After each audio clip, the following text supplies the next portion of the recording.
to the Great Ace Attorney Chronicles 2. Let's start right. Now, just give me a second, you will get your sound as well. There we go. Why are you not showing up? Oi.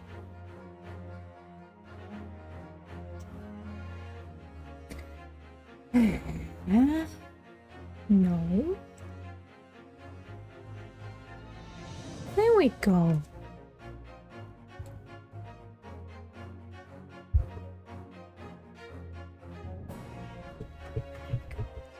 All right. I hope you're doing all right. I, for one, could barely get out of bed today. I felt so tired. But right now, I'm doing great. I'm awake. My voice is okay-ish to be reading the next 2 to 3 hours. And yeah, so let's get right in. We left it off right after the first part. We finished the first part of the first trial of the first episode in the second game. So we know who the victim is, what apparently transpired. We got to know our defendant a bit, and got a look at the overarching story that is behind this case, with this plot of stealing a poison from the university lab. So yeah, let's see where this leads us.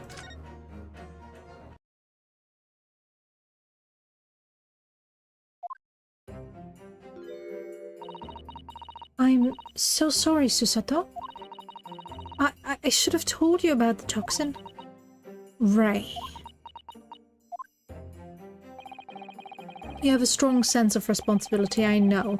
That's why you decided to shoulder the burden alone. No, that's not it at all. I was scared of my failure coming to light, that's all. So I hoped to retrieve the substance from the Englishwoman before anyone found out. Before the trial started, do you remember what you said, Susato? That you had no doubt in your mind about my innocence, that you'd stand by me to the last. I remember. And yet I didn't deserve your trust in me. I hid important details from you, Susato. I completely betrayed your faith in me. Hit me, Susato. I deserve it. No, in fact, throw me to the floor. Huh? Are we getting a callback to the Susato takedown? Okay. No, that's not good for me as well. That's too good for me as well. Drag me through the city streets. I'm no better, you know. Oh. Even though in my heart I knew that you'd pulled the knife blade from Miss Brett's back, there was just a brave moment when, in my mind, I doubted you. Susato! I'm sorry. After I stood here and promised that I'd stand by you and always be on your side, I betrayed your faith in me too. Oh my god, it's only reasonable, you know? You know she has medical training. Is a medical assistant. And, well, apparently you didn't know that you are not supposed to pull a knife. Or...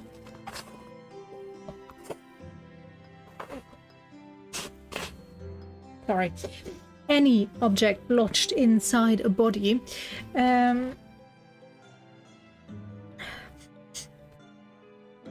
Out. Without, well, maybe consulting a medic first.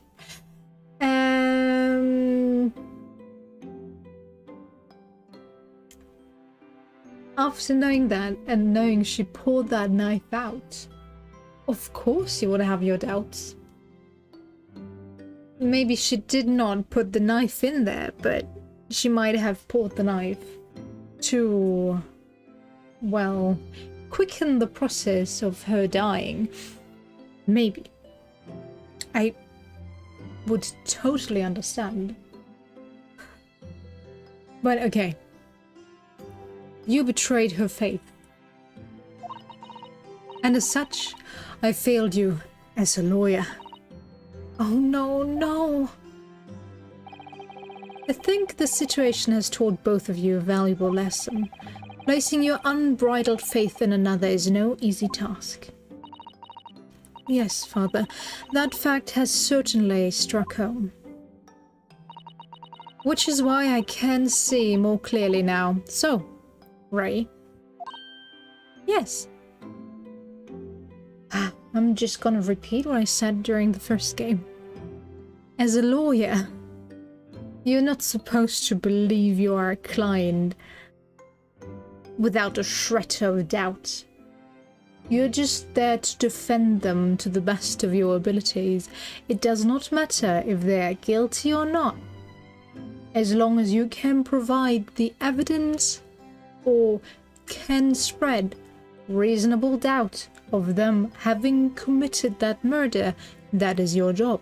It is not your job to say, hey, I believe in you, and I will believe in your innocence until the day I die. You are allowed to have your own opinions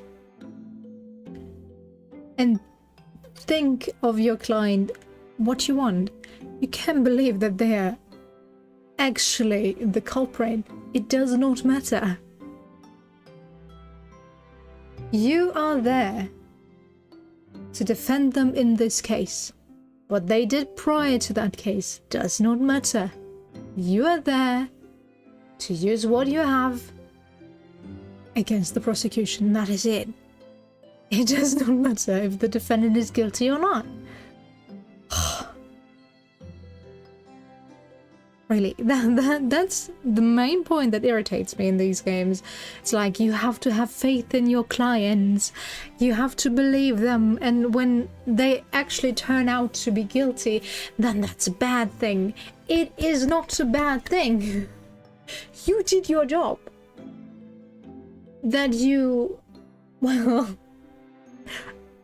actually got a murderer of a case.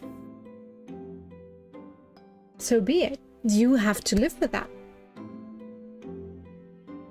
Being a lawyer is definitely not an easy job. Especially when it comes to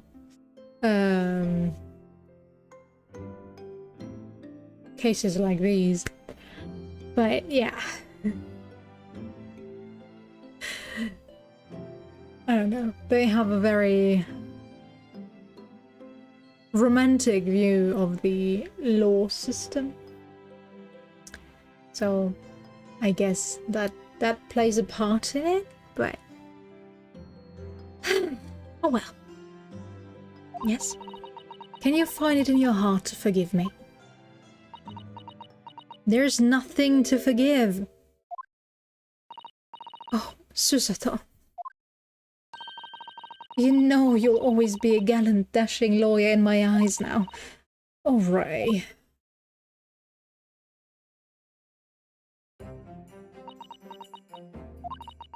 I was so scared, you know, when it happened.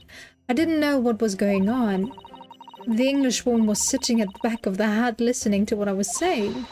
I know it was you who stole the poison. Well now, whatever do you mean? And then, a moment later, she suddenly got to her feet.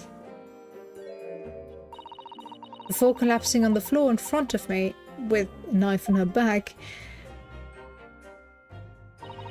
It all happened right before my eyes, and you were the only people in the hut at the time? That's right. Just Miss Brett and myself. There was no one else through which a photographer could take a perfect picture of the two of you. You know, there's enough space to step through that hole. Huh? Am I overthinking this? I'm not, I know. Okay, there was no one else. So I just don't understand how she could possibly have been stabbed like... Are you kidding me right now? A great mystery indeed. How is that a mystery? What? I still can't believe it happened. That's why I just couldn't bring myself to speak up. It'll be alright. However it happened, and whatever really went on by the sea that day, I promise you that I'm going to prove everything you've said you saw is true. Spoken like a true Mikotoba. Now, I think we should discuss what's coming up in the trial, don't you? We don't have much time. We must make sure we have our facts in order. Yes, I expect the poison is going to come under close scrutiny in the upcoming proceedings. The police should hopefully have identified it on the blade by now. The trouble is, it's a completely new laboratory synthesized blend of alkaloids. The police won't have any way of testing for it. Oh, I see. Yes, without this chemical reagent, it's impossible to detect the toxin. Chemical reagent? I sent a colleague of mine off with some earlier to deliver to the police headquarters. I think perhaps you should have some as well, though, just in case. The chemical reagent has been entered into the court record. That reminds me. Why is the murder weapon not part of the court records? Is it only gonna get added now?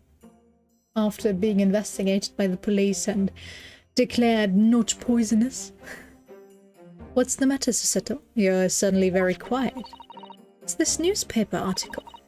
Exclusive. Deadly poison stolen from Yume Medical Research Laboratory. I'm wondering how the information got out, given that it was a government secret. It was all the Englishwoman's doing. What? It was when the professor and Suzuki-san were being interviewed at the laboratory. That so-called Englishwoman warned me. Swent? What? Sworn in and without any compunction said to Professor Mikotoba.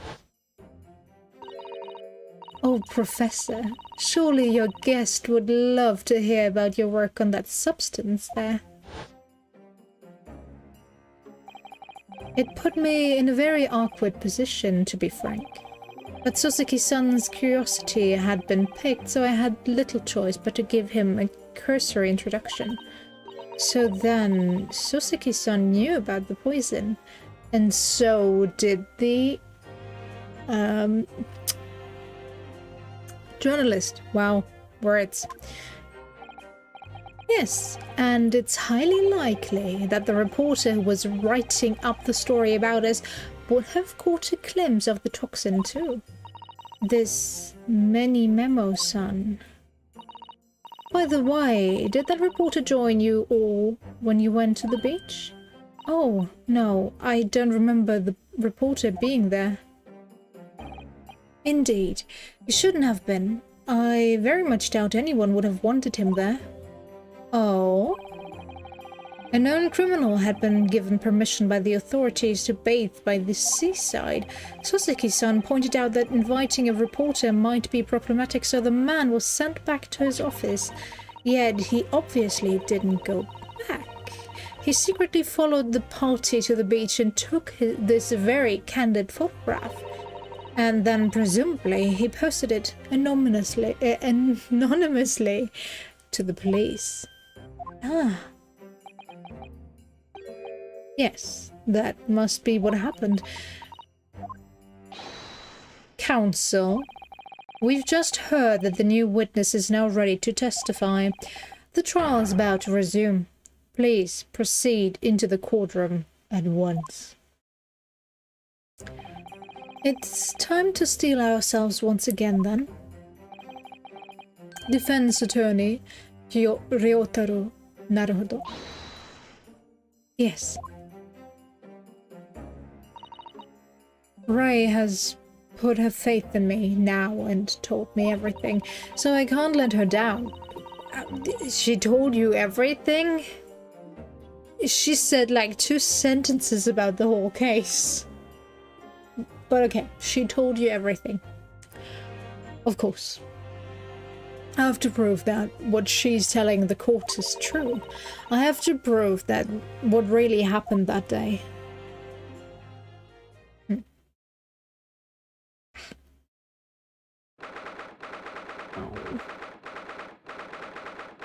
I bit my lip earlier today and I keep rubbing against it. It hurts! Okay, Supreme Court of Judicature, Courtroom 1. I didn't catch the time. Doesn't matter. I hereby call this court to order as we reconvene to continue the trial of Ray Mambami. Prosecutor Aochi, have you summoned the new witness? Before I address that question, Your Excellency, I have some very important news to share. Oh? What news? And why does he look so happy about it? During the recess, with the collaboration of Professor Mikotoba's laboratory of Yume University, police re-examined the knife that was used to end Ms. Shizei Brett's life. Excellent. I admire your rapid handling of the matter. Oh, too kind, Your Excellency, too kind. I was merely carrying out your instructions, of course. I have the reagent delivered to police headquarters by rickshaw, so it would be there in good time.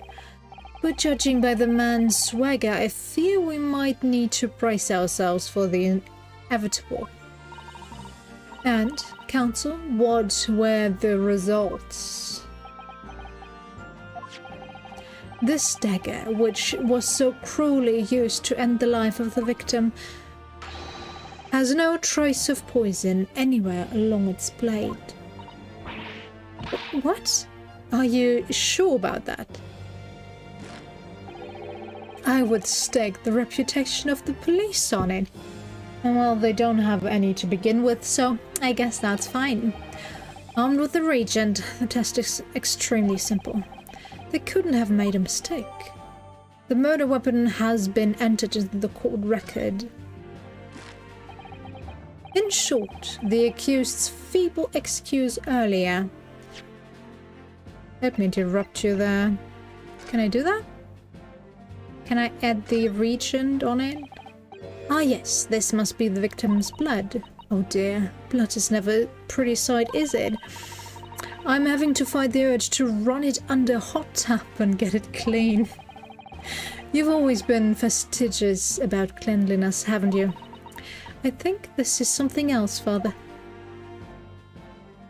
Can't I use the reagent on it? No.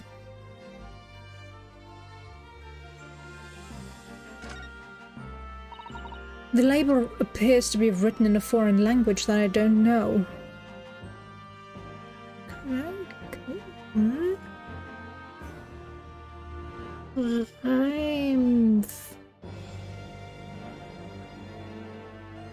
Okay. It's German, so your knowledge of English is going to be of little help here, I'm afraid. That is not German, my friend. It is not.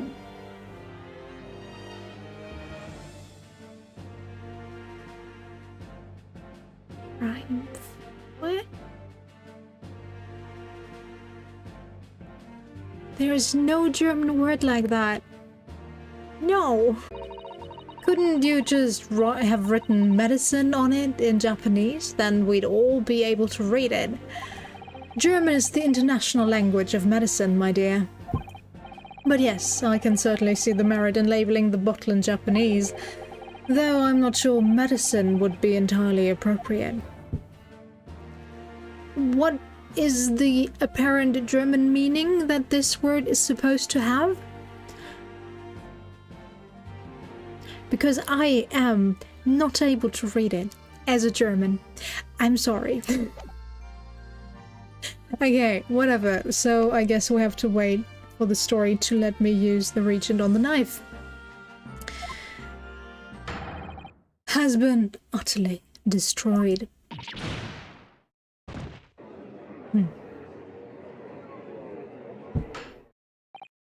Now, the prosecution is ready to call the new witness. Ah, the newspaper reporter who managed to capture a photograph of the crucial moment. Good. Could we, you know, get him arrested as a sex offender, no matter what he did? Because he photographed inside the changing room. Or took a photograph while people were inside a changing room. Doesn't matter that they were still clothed. Or already clothed. I don't know. We don't know how long he's been there. We don't know if they were changing clothes in between. We just know that they talked to each other and then suddenly she was stabbed. So there is reasonable doubt that he did not have other intentions as well. But okay. Right. Very well. Officer, bring in the witness. No trace of poison on the knife. But if that's really the case, how could the toxin have entered the victim's body? Well, I'm still wondering what the wine glass was doing there if nobody was drinking. Witness, please state your name and occupation for the court. Write then a mini memo of the Shoyu news. I'm what people would like to call a journal. What's a journal, Father? Do you know? Journalist? It's simple a contraction of journalist. I'm there when the news breaks, putting pen to paper to catch those scoops, so they're in print the next morning. They don't call me the hero of the Herald for nothing. The nice guy of news. Oh, so, it was you who took this photograph, was it? Well, well, what have we here? I'm sorry? Oh, praise yourselves, people. Many memo sends us a scoop in the offing.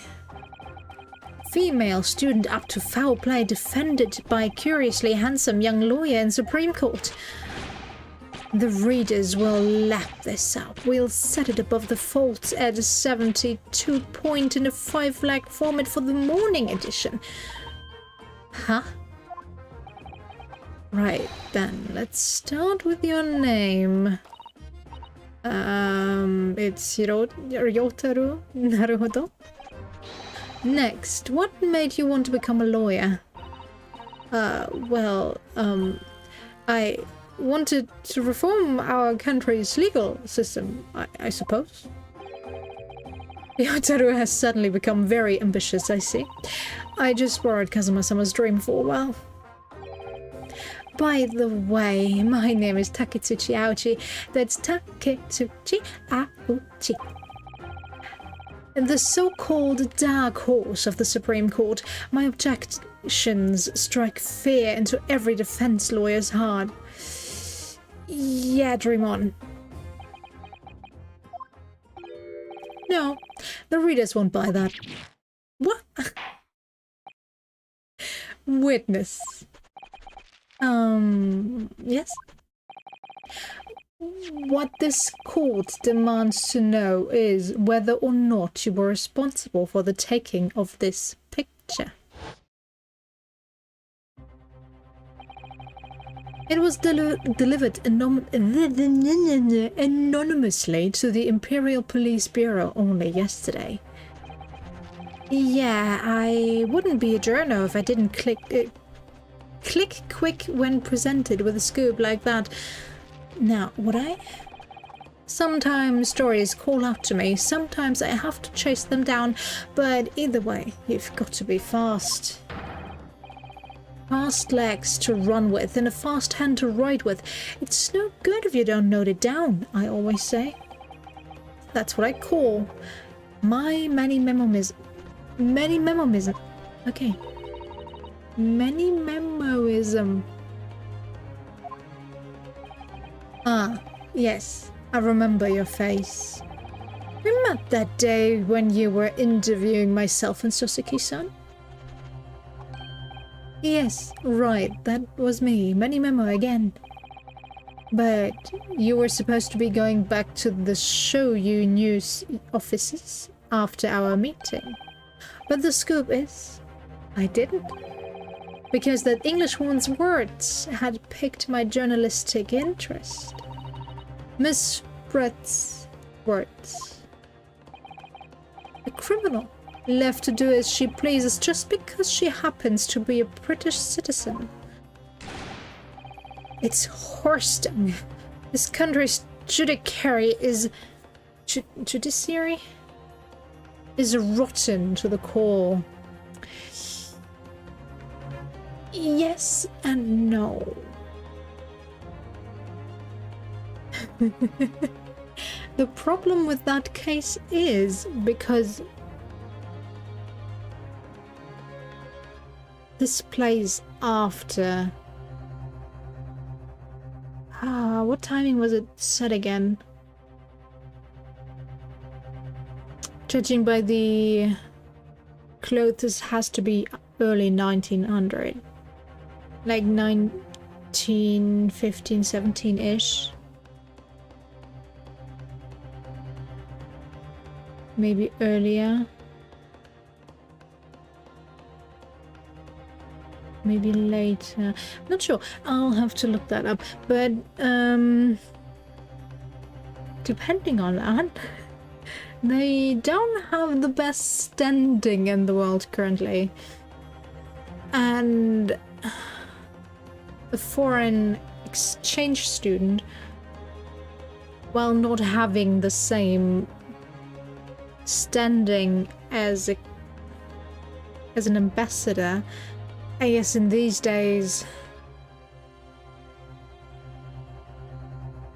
it would be understandable that she was requested to be judged by imperial law, so the British law, instead of the Japanese one, although she committed the crime on Japanese ground. But she committed the crime on an English citizen, so I guess they can request that, but it would have been nice if they could actually look her up. Maybe only allow her walks like twice a week under surveillance. But yeah, politics do play a role in that as well. So it's not the judiciary in its entirety. The Supreme Court's rulings aren't worth the paper they're written on. The police are just imperial pawns. Stay your tongue, young man. There are complex political issues at play. Well, anyway, I quickly jotted down those words she said in my memo pad. Are you ready? I'll read it out. It's all here, right? Here goes. I should like to go with everyone to see your country's coast. A serious criminal going to some junket. The people need to know about this. That's why I decided to sneak after them. How many pencils do you have, Guy? To get the... so I could hammer her in the press. Do you mean to say that you did indeed witness it firsthand? The crime scene portrayed in this photograph? Oh, yes. I saw it with my very own journal eyes. You know, for Ray, who is accused of murder and having the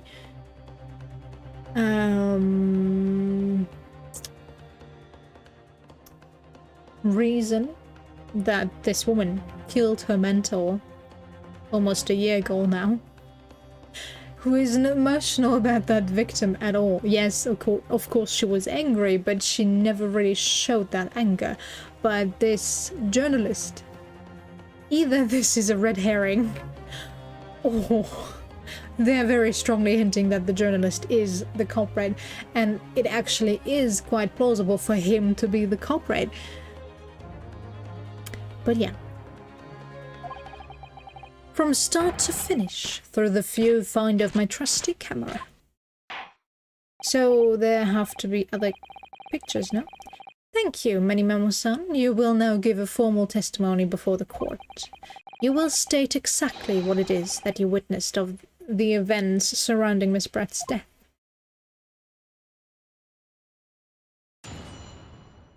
The camera never lies.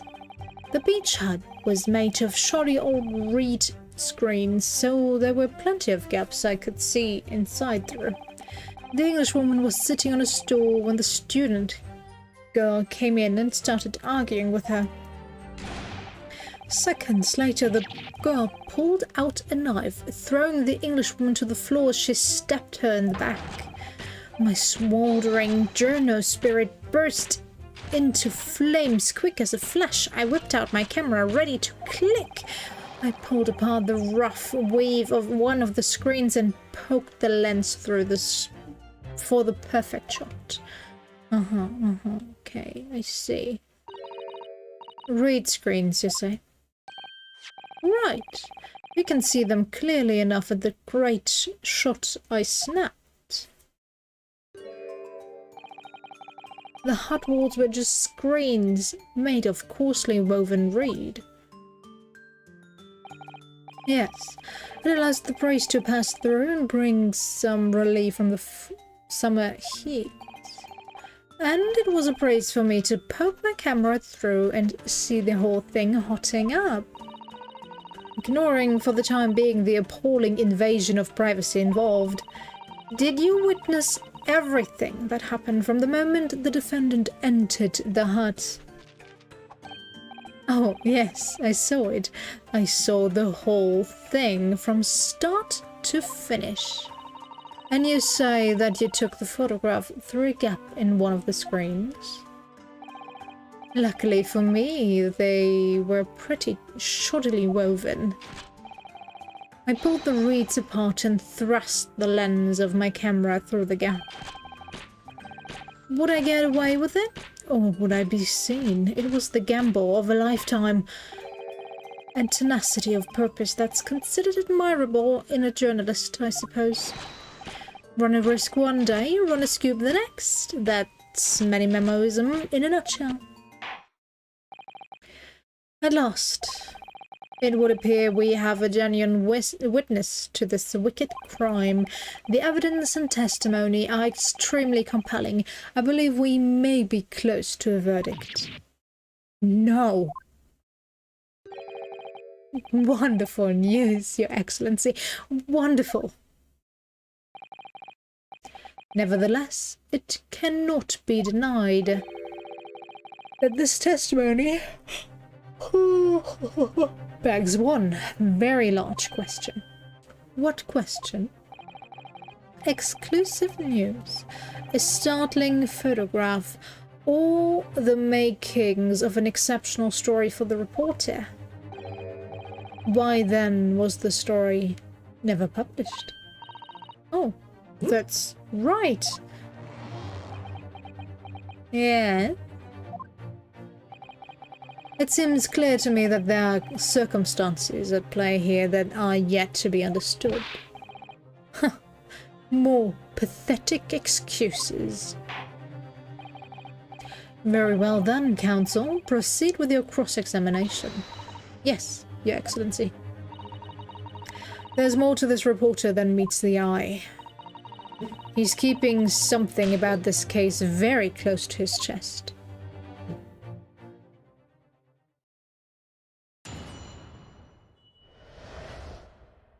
The camera never lies. The beachhead was made of shoddy old reed screen, so there were plenty of gaps I could see inside through. Just press on it. What made you want to see what was happening inside the beach hut in the first place? Call it journo instinct. Can you think of a better reason? Oh, I don't know. Perhaps because, as well as being a proven criminal, the person inside was a young woman. Ah, I see where you're going with this. Brace yourselves, people. He's painting the journal as a voyeur. It's hardly slender, sir. You had a camera and you were taking pictures without the woman's knowledge. Nope. You've got it all wrong, little student boy. Sorry. To my mind, all that was inside that hut was a scoop. Nothing more, nothing less. Scoops know no gender, man or woman, it's all news. That's not even many memoism, it's basic journalism. If only the courtroom was as indiscriminate. Right, so if that's all buttoned up, can we move on? Tell the court then, witness, what side befell your eyes when you looked inside the hut? A side that vindicated my journal instinct, that's what. When I pulled back the reeds, I could see it as clear as day. The Englishwoman was sitting on a stool when the student girl came in and started arguing with her. So you actually saw Membami-san enter the hut? Yep. And she was raging like my journal spirit. And the argument you mentioned, what was that about exactly? You stole it. I didn't steal it. That kind of thing. Talking about the poison, I suppose. The student girl walked right up to the Englishwoman and really started laying into her. I mean, if she'd laid into her anymore, there would have been eggs. The man should have been an author. His descriptive talents are wasted on journalism. I hope your chest. But the student's rantings fell on deaf ears, like a Japanese person listening to English for the first time. He really ought to work on his similes first, though, to be honest. Anyway, the point is that woman in the dock was mightily angry. And her temper finally got the better of her, it seems. Dear me. Which was the climactic moment that I caught on film. Seconds later, the girl pulled out a knife, throwing the Englishwoman to the floor as she stabbed her in the back. Do you swear before this court that you actually saw the precise moment when the stabbing took place? The precise moment? I didn't see just that. I saw the whole hellish scene play out from start to finish. I have here a simple plan of the beachhead. Perhaps you could use it to explain to the court exactly what you witnessed. Right you are. It's all here in my memo pen. When I first peered into the hut, I'm sure that the Englishwoman was on this stool at the back of the hut. Yes, the accused's own testimony confirmed that. She just sat at the back of the hut, smiling sweetly, is what I have noted down. It's my turn to testify now. Try not to interrupt. Then, the next moment as I was watching, the evil student girl entered the hut. After a while, the pair of them ended up in the middle of the hut, arguing furiously. The Englishwoman went for the student, but this girl dodged out of the way. Hey Erika, how you doing? And in a flash, plunged the knife into her adversary's back as the two passed each other. Makes total sense, yes. What you describe as a grim crime indeed. Never sugarcoat the truth. That's what money memoism says. The beach hunt plan has been entered into the court record. By the way, Many Memo-san, whilst you were watching that terrible scene unfold before your eyes through the gap in the screen... I'm doing alright, just tired as always. Did it not occur to you to try to prevent the tragedy rather than capture it on film? Journals have to be observers. We can't get involved. That's our raison d'être.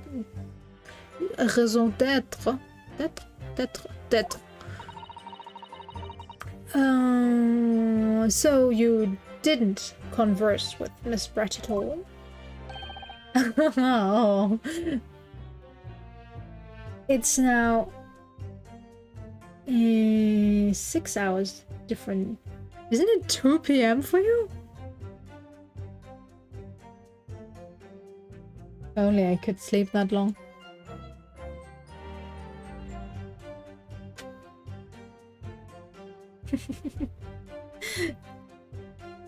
Well, good morning anyway.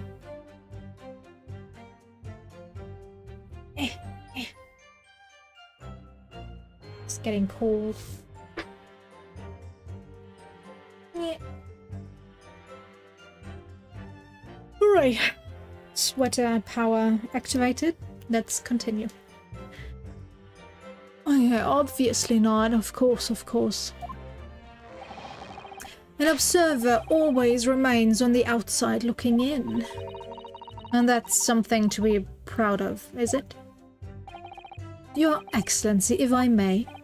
Yes, Professor. I think the witness's last expertly phrased statement should perhaps be added to his formal testimony. Father, what are you... I will grant the defense's request. Many Memo-san, you will supplement your formal testimony with the aforementioned statement. Well, nihilism is the foundation of many memoism, but I'll gladly prove that my words aren't meaningless. I never once set foot in the hut nor spoke with the Englishwoman. I was there only as an observer.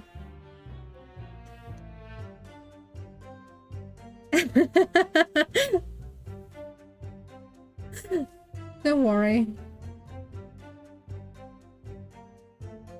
If I had the possibility to stay in bed without being interrupted, I would have stayed in bed all day.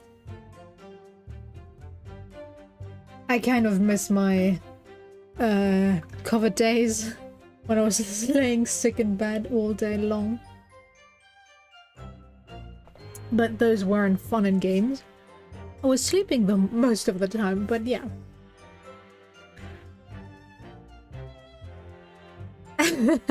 Oh, that sucks. But you deserve some time off, don't you? Okay.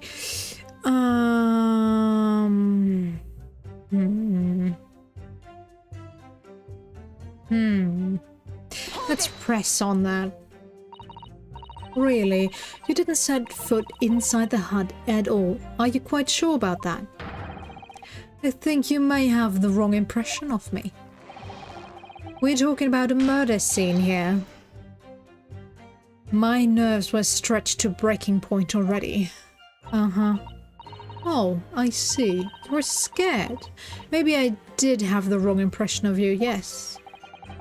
It was all I could do to stifle a scream and hold my hand steady enough to snap the shot. Uh-huh.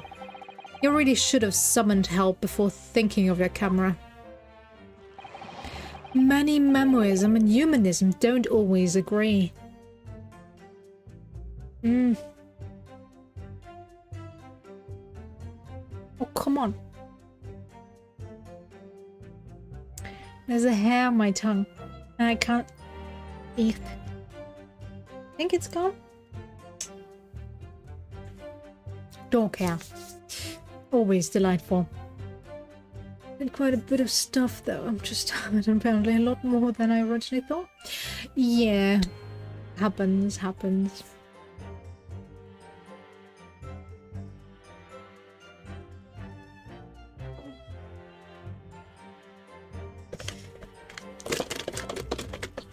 But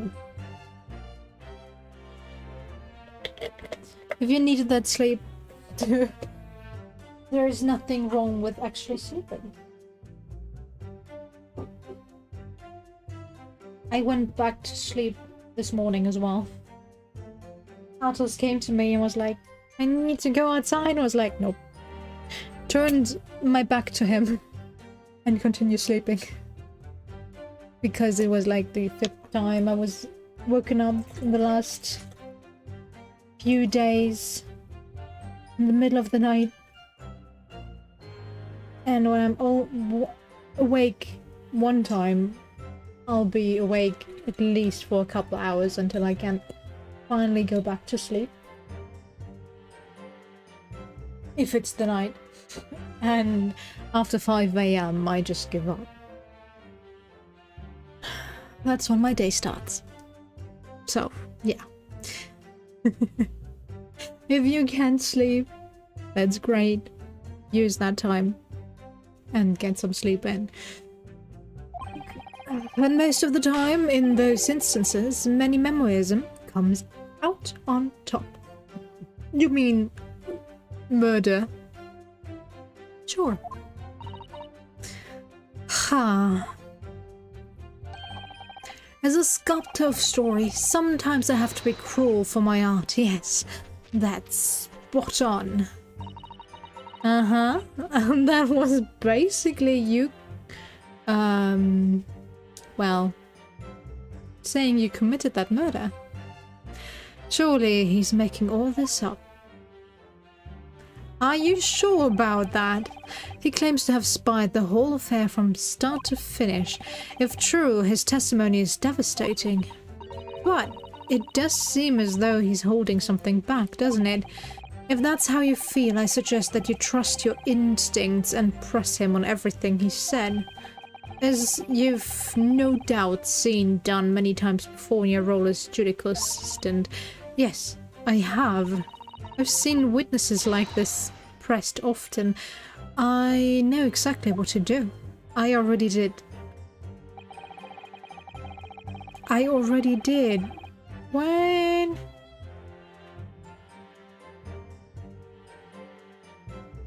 Okay. I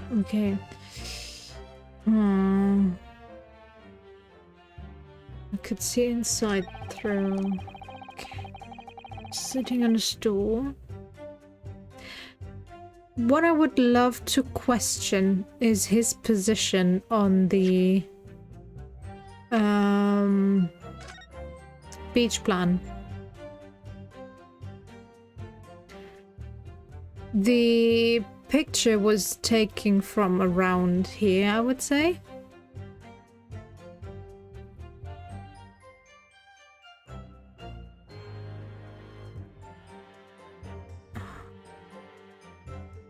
But if the victim was seated for like half the conversation around here, his view would be Mostly blocked.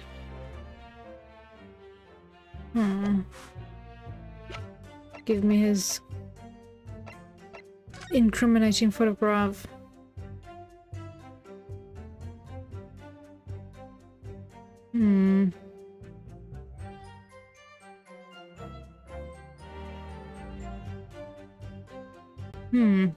Okay.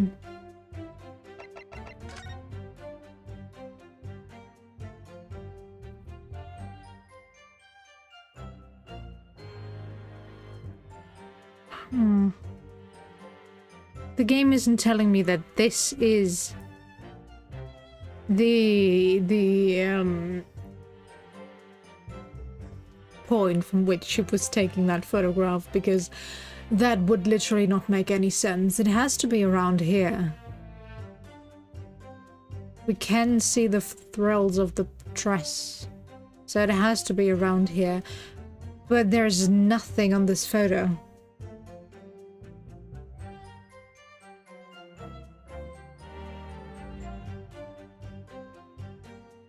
So he either fixed that part, or I'm missing something.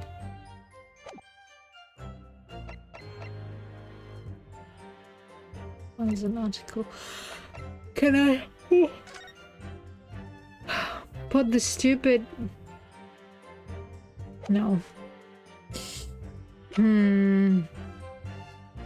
Plan of the layout of the small beachside where the victim was found.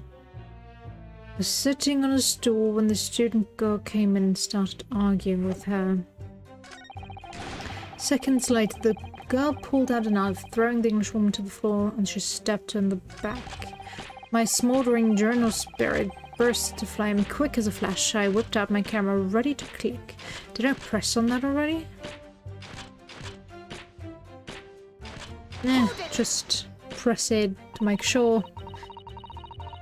The court is fully aware of your desire to capture the incident on film, I'm sure. But why then did you choose to post the photograph anonymously to the police? Yeah? I'm afraid I don't understand a word that's coming out of your mouth. I'm asking why, as a journalist, you decided not to make a story out of the incident.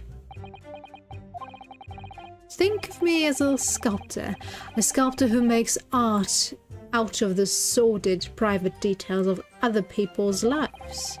But I never discuss my own personal life on principle. I mean, that's basic many-memoism. What isn't many-memoism in your life? Huh? Going to the toilet is many-memoism.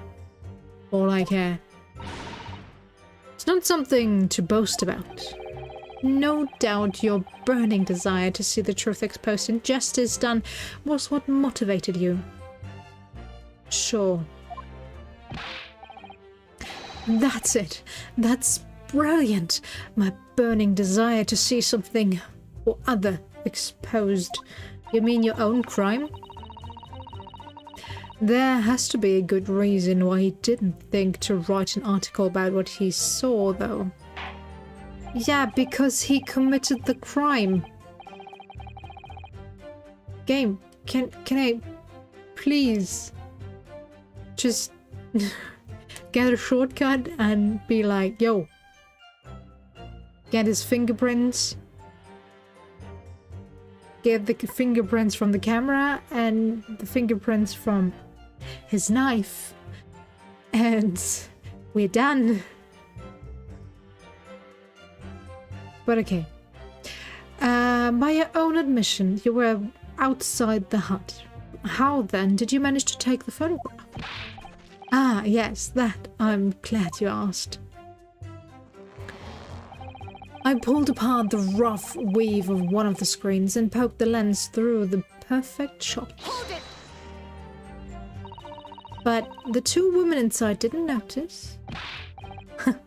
Obviously not. If they had, they would. Where would I be right now? In jail, that's where. which you'd think would make you reflect on what you were doing. No, a journo's job is to collect little snippets of life as unobtrusively as possible. Judge, Your Excellency, I beg of you, if we don't capture him for his murder, at least convict him as a sex offender. Thank you.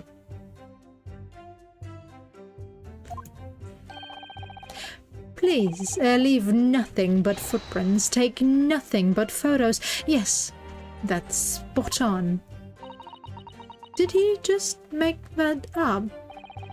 Obviously. The point is, the witness risked life and limb to obtain this photograph. And this photograph reveals the whole truth. There's nothing more to be said. I never once set foot in the hut nor spoke with the Englishwoman. I was there only as an observer.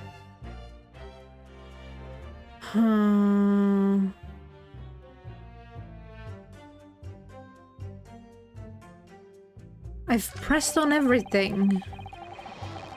Yeah, shut up.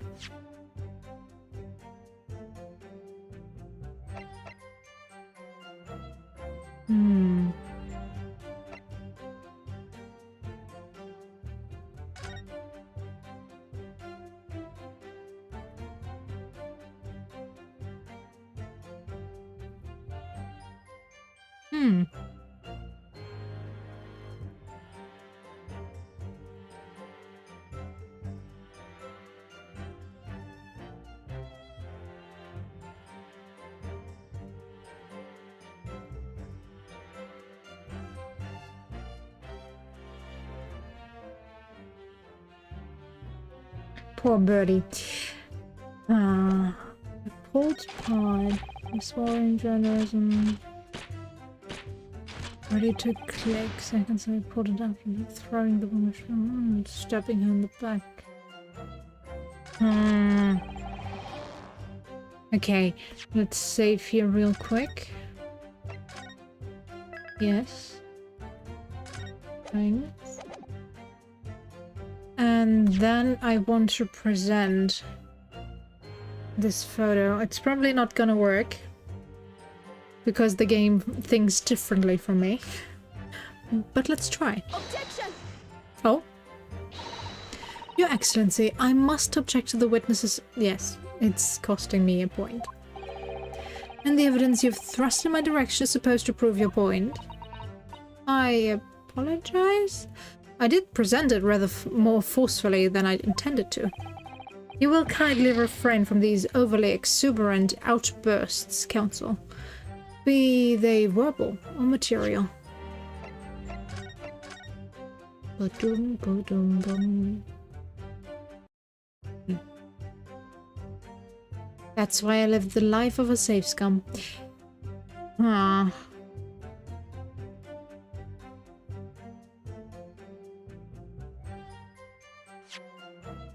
If I present the beach hut plan,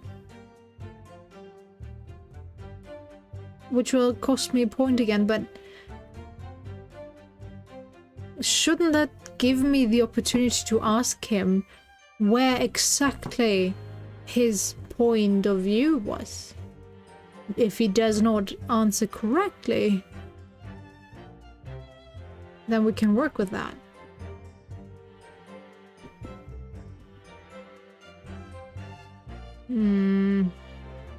Objection!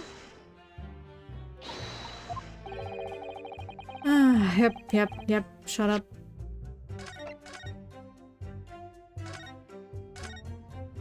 I said the game works differently than what I think, but... well... Do you want me to work with the last statement?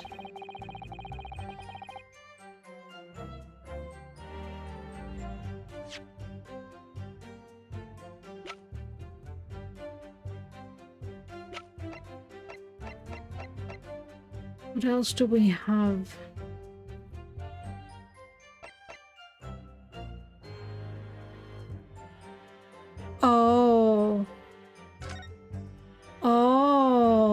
Isn't he called something something Many Memo?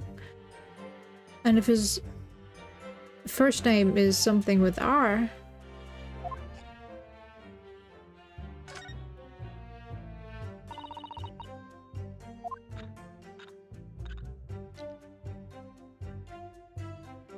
Well, well, well.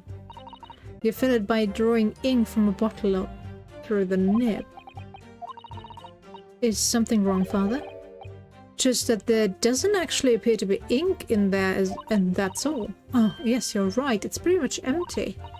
Well, it could be on the verge of running out, I suppose. Details of the fountain pen have been updated in the court record. Of some description, there is a very small amount of liquid still inside the ink reservoir. Hmm.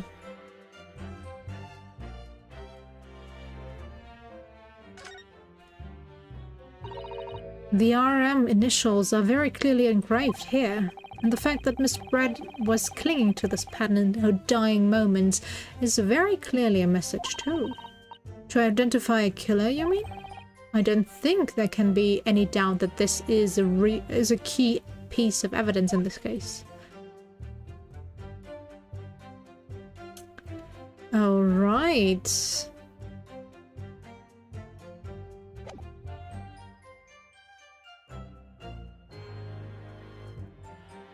I'm gonna risk it without saving beforehand. Many memos, son. Until now, I've had a firm belief that newspapers are in the business of uncovering and publishing the truth. You're spot on there. Okay. The press doesn't lie, which is why I'm proud to wear the emblem of the Shoyu News on my arm. Thank you for literally spelling it out. In a way, that's more. Many memoism. Sadly, though, it seems the journalists who write for those papers don't always share the same passion for the truth. What are you suggesting with these recriminatory words, Counsel? Many memos, son. Do you recognize this fountain pen? This pen was found at the scene of Miss Brett's death. In fact, the murdered victim was gripping it in her hand as she died. What are you? If you look at the barrel of the pen, you'll notice that its owner's initials are engraved here. R.M. Yes, thank you for bringing that up, Counsel. The initials of the accused. Remember me. Is it a coincidence, I wonder, that your initials are also R.M.? No. Right then, many memo. R.M. That's horse dung. Can't you see? One of the central tenets of many memoism is being a pencil user. And yet, as the court will clearly be able to see in your right hand, there's a very obvious blue ink stain. It would appear that you must have rather carelessly left it somewhere recently. Your favorite fountain pen, that is. Horsey horse dung. Many memos, son. Is it not the case that before she died, you met with Shazay Brett in that beach hut? Why would we listen to this absurd nonsense? It's nothing but another excuse. Exactly. Shoyu News will stand behind me all the way. I deny everything. There must be as many people with the initials RM as there are stars in the night sky. The defense has neither the time nor the inclination to count every star in the sky. Huh? And there's no need, anyway, because this pen has more to tell. Yes, there's another clue. Clue that undeniably proves that who its owner really is. In that case, counsel, the defense will now show the court where this alleged clue lies. Of course, Your Excellency. The clue on this fountain pen that clearly reveals its owner's identity is...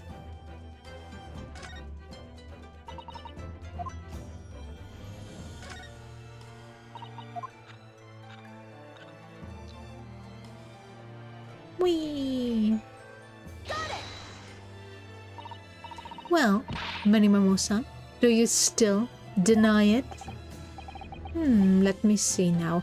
I think if I have to give it a headline, it would be...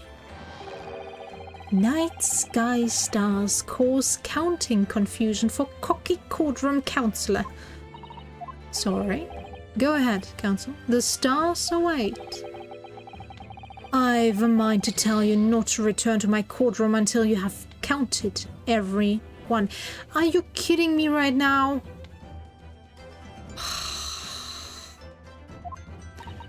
Oh dear, I think I must have made a mistake. No! You've already furnished the court with the revelation that there's a clue on this pen as to its owner. It's only the smallest additional step to actually point the clue out. Concentrate, Susato. Yes, I'm sorry. Let me try again. In that case, counsel, the defense will now show the court where this alleged clue lies. Did I forgot to press one more spacebar? Are you kidding me? 1, 2.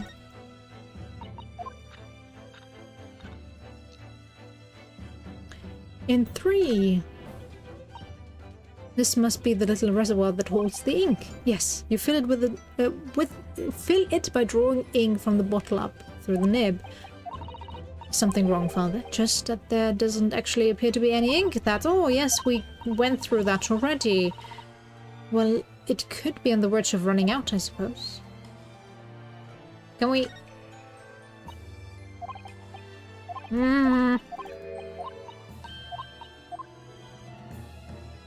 The clue on this fountain pen that clearly reveals its... Ah, okay. You want... This one? Really? As well as the initials, there's also an emblem on this fountain pen. An emblem that you will, of course, recognize, Manimomo-san. Goodness me, it's the emblem of the Shoyu News. In other words, the owner of this pen is an employee of the Shoyu News whose initials are RM. Suddenly, the stars in the night sky don't seem so numerous, do they? Well, Manimomo-san, how do you respond? No! Order. Order. Explain yourself, witness.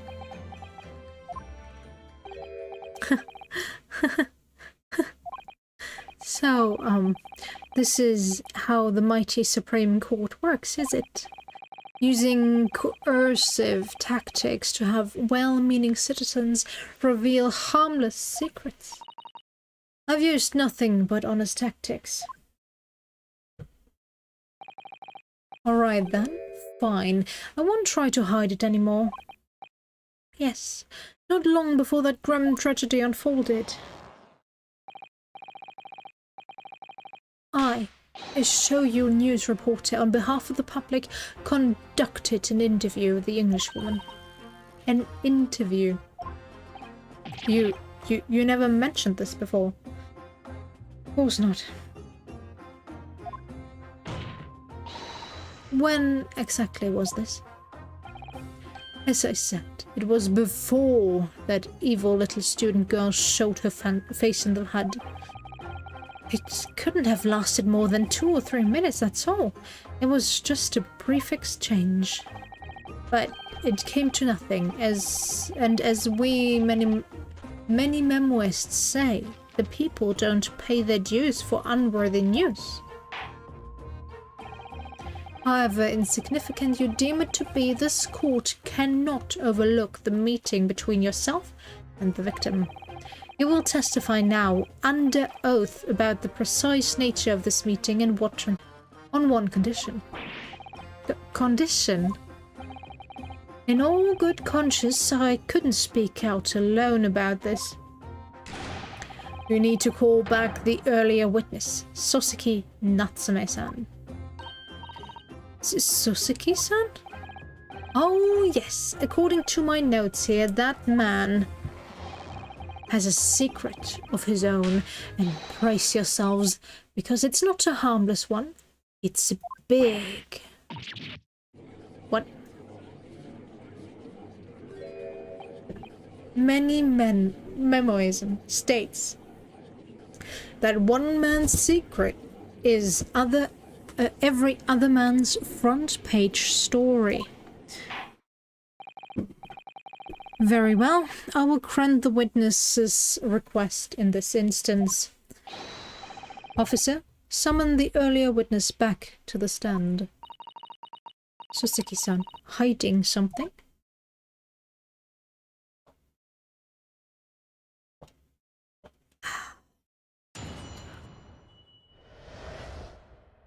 The witness's secret. I asked the Englishwoman for an interview, but she declined, so I left the hut without making a fuss. Then, watching secretly from outside, I saw the woman being stabbed and the other witnesses come running.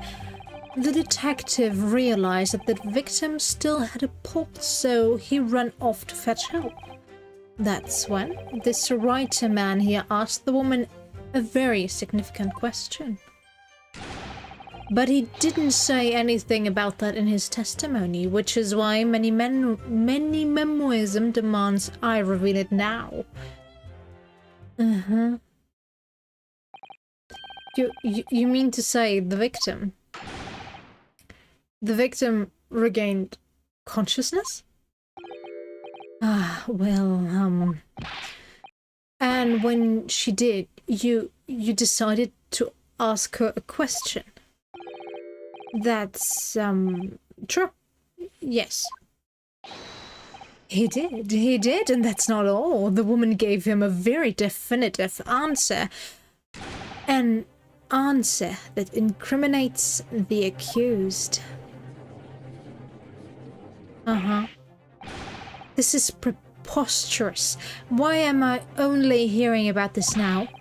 Why didn't you mention this before, you yokel hack? It wasn't even a conversation.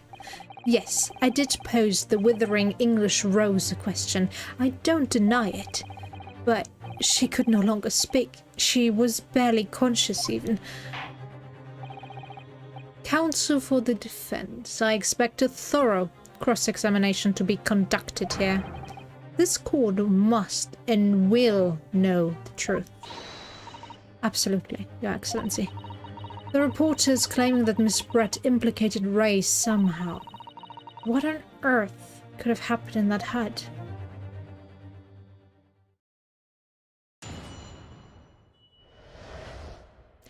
The witness's secret. I asked the Englishwoman for an interview, but she declined, so I left the hut without making a fuss. You asked her for an interview, you say? Well, of course I did. I wanted to ask her about the incident she was involved in at the end of last year. About the case in which Dr. John H. Wilson lost his life. That's not the way I phrased it. Many memoirism calls for straight talking. Why did you murder Dr. Wilson is how I put it to her. Yes, that sort of talking is as straight as a ruler. Ask every question as if you're asking for a menu in a restaurant, I say. It's the best way. A veteran of the paper taught me that. And how did Miss Brett answer? With one simple phrase. Mystery is a woman's charm. Wow, that reminds me of the... I don't know if it's the same saying she says in the English version, but in the German version of Detective Conan, Wormouth? Wormmouth? I have no idea how to pronounce that in English. Wermut. Says a secret makes a woman, which of course doesn't make a lot of sense from a grammatical standpoint. But I guess it's the same thing here.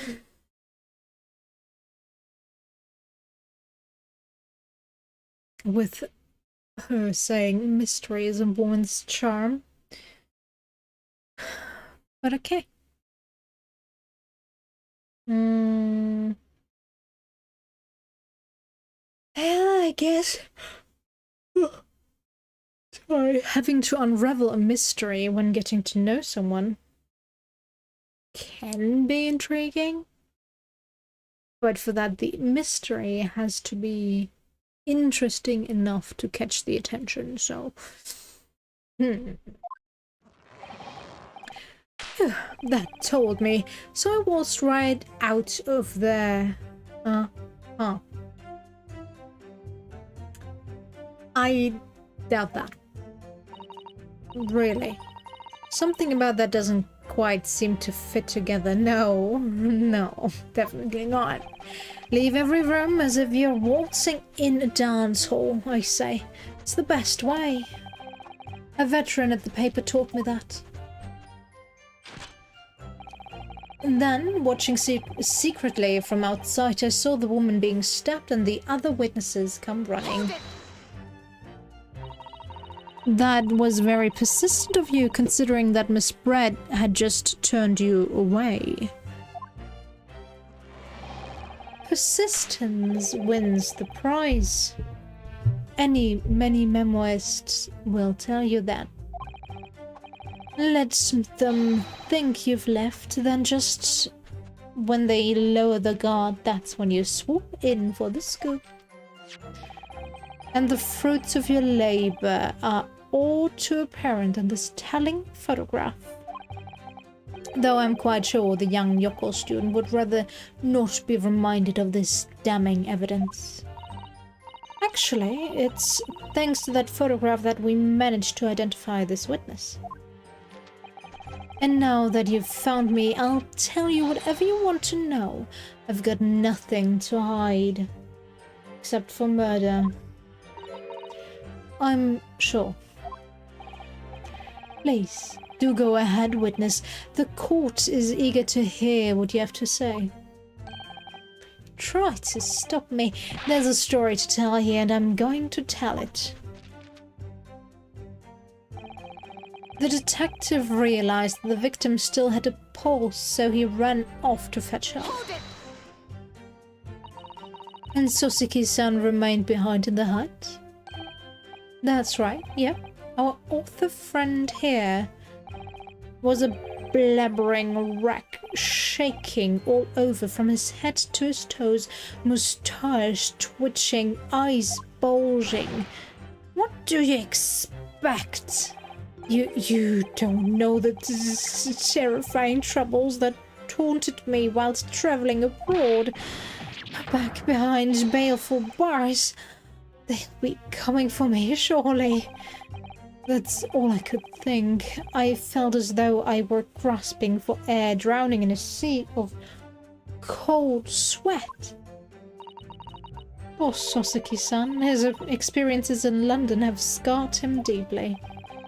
Understandably so. As the world seemed to close in around me, I quietly recited a prayer to Amida Buddha. Eternal emptiness, empty eternity. The end is coming for me, surely. No sutras are to resound in my courtroom, please. And now we come to the crucial part. That's when it happened. That's when this writer man here asked the woman a very significant question. What question? What exactly did he say? Well now, you should hear that from the horse's mouth, I think.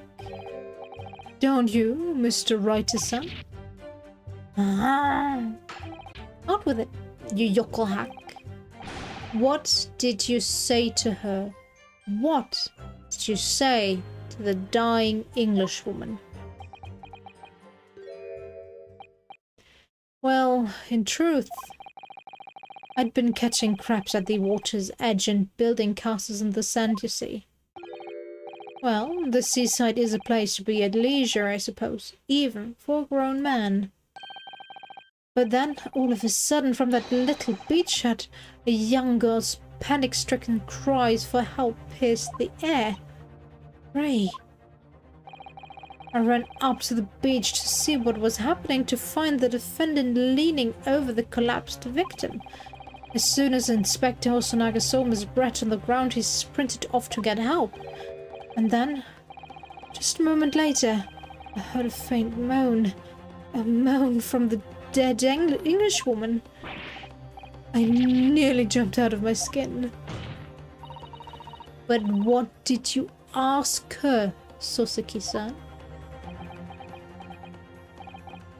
I asked her, who did this to you? Don't protract this any longer. How did the woman respond? She didn't. She said nothing in response. But when in the stand, you will answer the questions asked of you unambiguously. Now, without evasion or reticence, I demand that you amend your testimony. I will. I asked her, who did this to you? But she never replied. Hold it. So you tried to find out who the culprit was. He who asks a question is a fool for a minute. He who does not he who asks the question is a fool for a minute. He who does not remains a fool forever. And having been labelled criminal twice during my time in Great Britain, I was quick to make up my mind. Better to be a fool for a minute than remain a fool in prison forever. However, you've indicated that the victim failed to respond. Is that correct? I know why. I know why the Englishwoman said nothing. She was ignoring me because of my stupid moustache, because I'm Japanese. Oh dear, Suzuki-san has really developed a dislike for the English, it seems. Having read the report on his time in Great Britain, I can't say I'm surprised at his xenophobia. But the Englishwoman didn't ignore you at all, did she, Mr. Writer-man? Well, yes, alright, she did respond in a manner of speaking, I suppose. She just lifted a trembling finger and pointed in the direction of the defendant. Hold it! Miss Brett pointed a finger at the defendant. Suzuki-san, is that really true? It's not easy to stand here and say this, but when we first entered the beach hut, the Englishwoman was sprawled on the floor before us, the student girl standing on the far side of her. And when I asked who did this to you, the Englishwoman summoned her last ounce of strength to point a trembling finger at the back of the hut, which was, it can't be denied, in the direction of the student girl who stands accused today. No. Suseki-san, why on earth did you neglect to mention this in your original testimony? But, fiddlesticks, I say. This is not a British court of law. You will respond in Japanese. Yes, of course. The Englishwoman did point her finger towards the back of the hut, but I was trembling, and she was trembling, and everything was a blur. And thinking about it, I feel as though perhaps she was pointing in a slightly different direction. Actually, no, not slightly. In a very different direction to where the student girl was standing. To somewhere at the back of the hut where nobody was standing at all. You mean that your memory of events and the direction in which the victim was pointing are both unclear? Yes, that's it. Unclear. I'm very, very unclear. Your Excellency, surely this proves the matter beyond all reasonable doubt. Yes, the woman may barely have been conscious, and yes, perhaps her finger wavered slightly, but there can be no doubt that this was an attempt by the victim to confirm the identity of her assailant. Why? Because as the court can see, there was no one other than the accused in the direction of the victim was pointing. No. Right here was the photographer. So she was pointing slightly to the side. She was pointing at the photographer.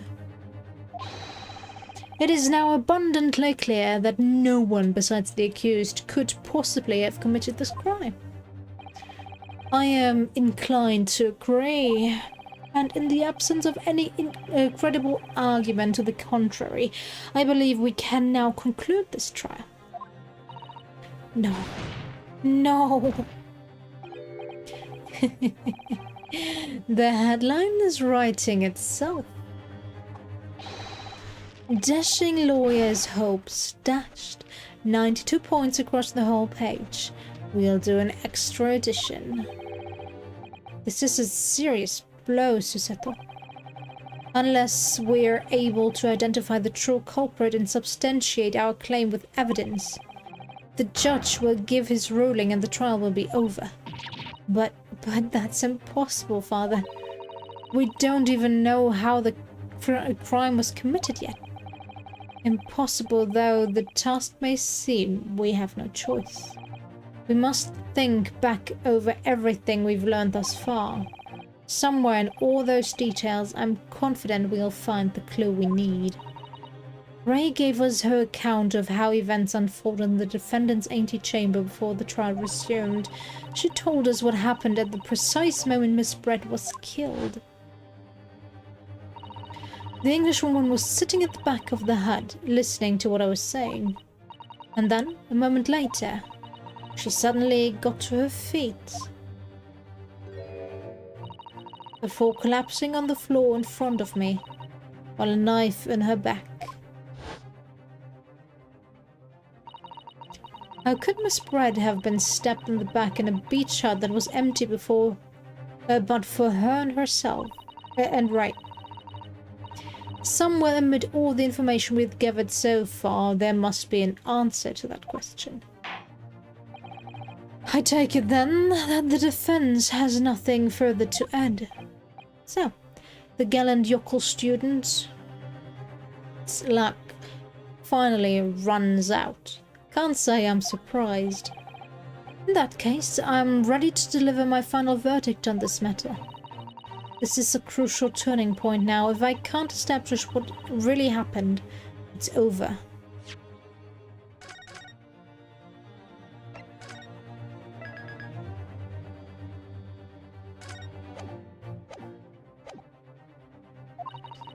Where was the real culprit hiding, and how did he or she stab the victim?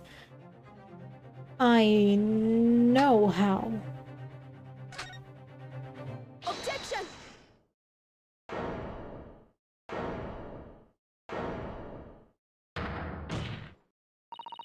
Your Excellency, I respectfully asked for you to postpone your adjudication for the time being.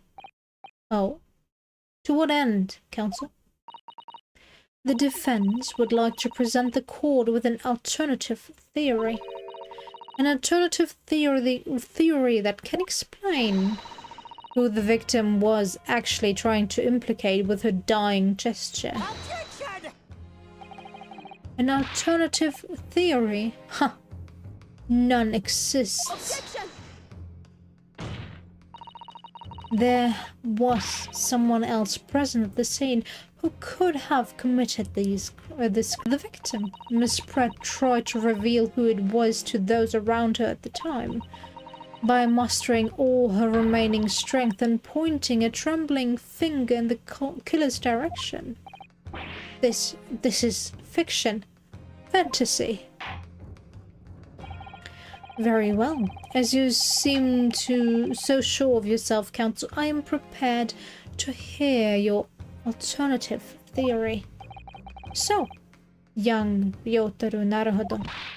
Yes, Your Excellency. You will present your latest theory to the court by means of this plan. At the moment of the victim was stabbed, where exactly are you proposing the culprit was concealed?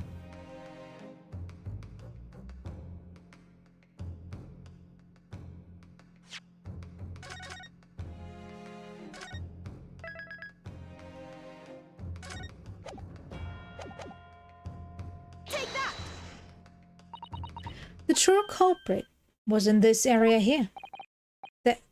There, counsel. That's right, Your Excellency. I believe the culprit was hiding in the location I've indicated. Why? Oh, well, that's rather hard to say, Are you kidding me? Oi, that is where the stupid photographer was, whatever. Okay, let me look at that photo again that he took.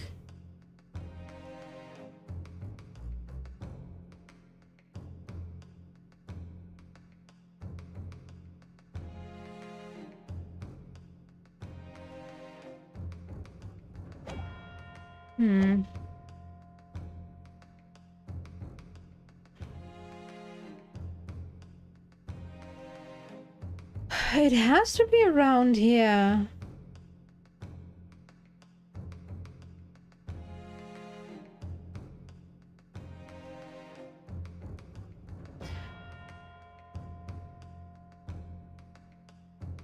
Take that!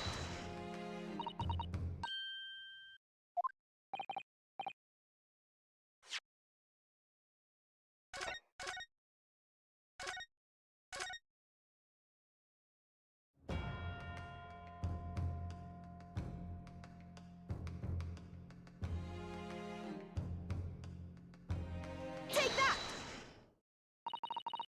Naruhodo-san would never give up, and I am a Naruhodo now. The true culprit who fatally stabbed Miss Brett was concealed in this location here. Are you mad, counsel? You're suggesting the culprit was outside the HUD. What?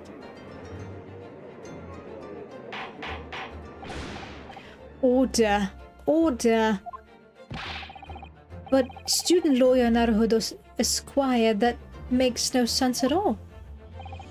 You've just pointed out the exact spot where I was hiding to get my scoop snap. But I didn't see any suspicious individual loitering about. I can swear to that. Obviously, if the culprit had been outside the HUD, there is no way that he or she would have stabbed the victim who was inside the HUD. Actually, Prosecutor Ouchie, there is a way. And, in point of fact, the defense can provide evidence strongly suggesting that is precisely the way Miss Brett was killed. You're bluffing. You're bluffing. You have to be. The defense's assertion is clearly too fantastical for the court to comprehend. You will need to give us more guidance, counsel. What piece of evidence corroborates your theory that the victim was stabbed from the outside of the hut?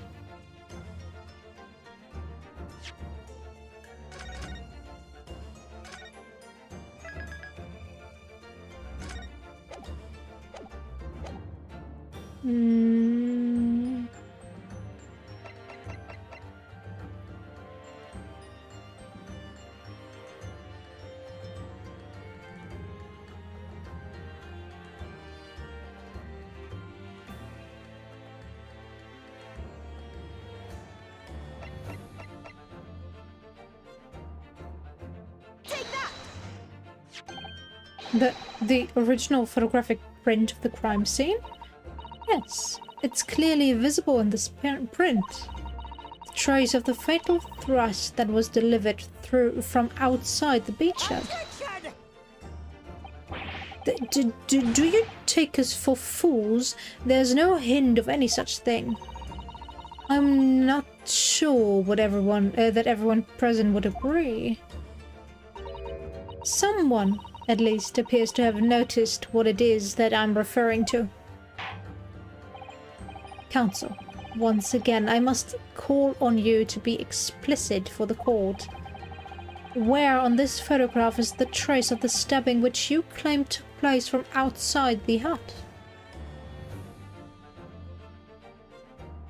Take that! Look closely. Just here.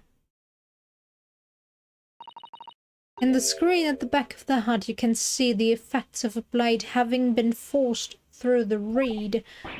No, I can't see any such thing. It's true that the hut in question had 4 walls as you'd expect, however. By parting the reeds, a knife blade could easily penetrate them. This is extraordinary. Yes. The true culprit actually stabbed the victim from outside the beach hut.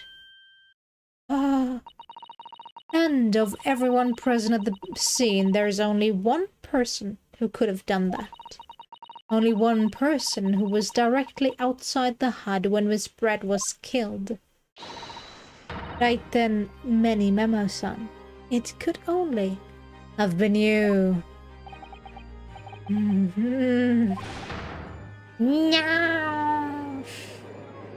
Objection! This preposterous idea leaves me almost speechless. You just look at the photograph again.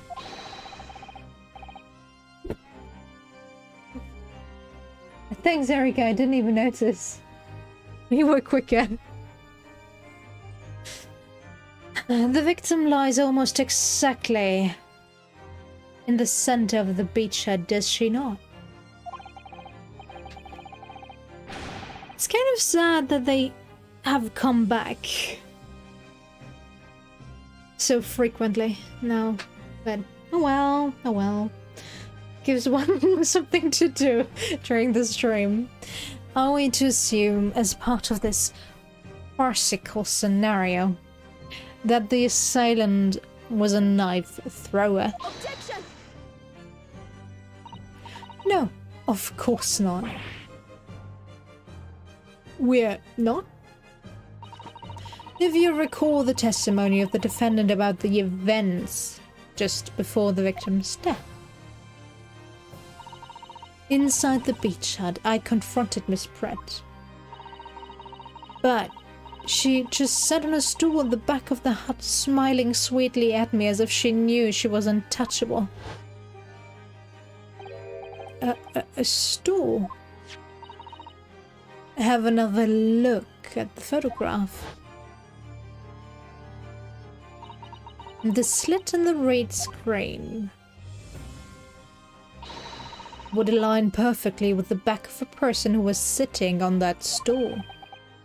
My word. So, in fact, the victim was killed whilst sitting on that stool by a stab wound to her back delivered through the reed screen.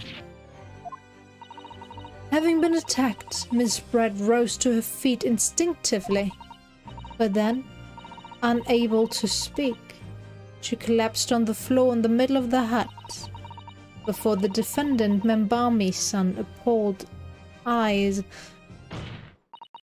And that, Your Excellency, is the truth of what happened on that beach that day.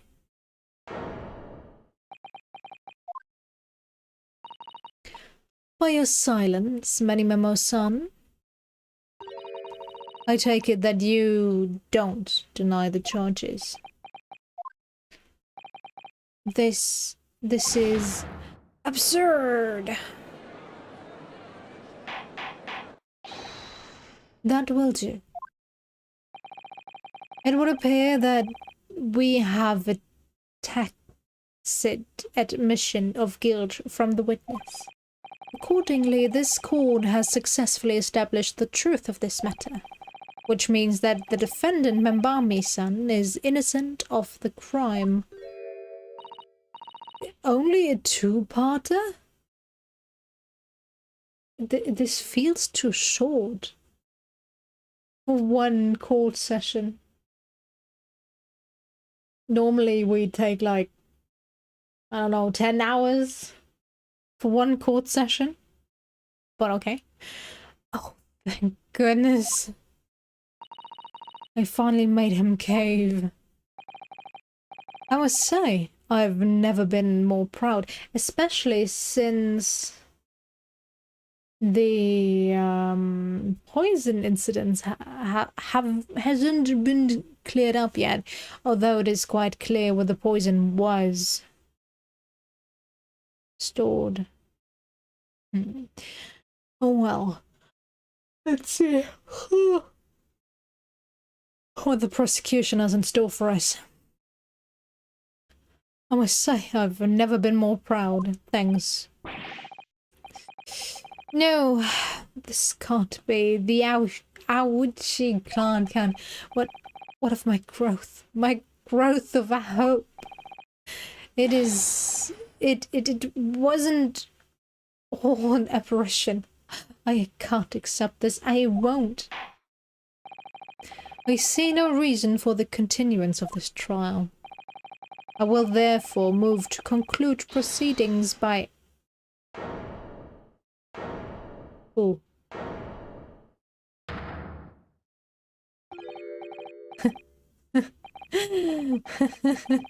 Well, this is all very convenient. This is how the highest court in our mighty empire delivers justice, is it?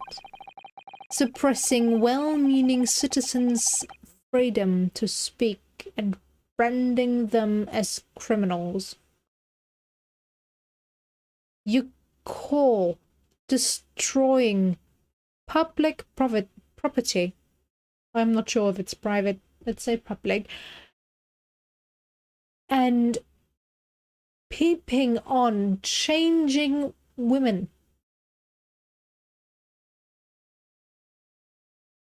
Well-meaning?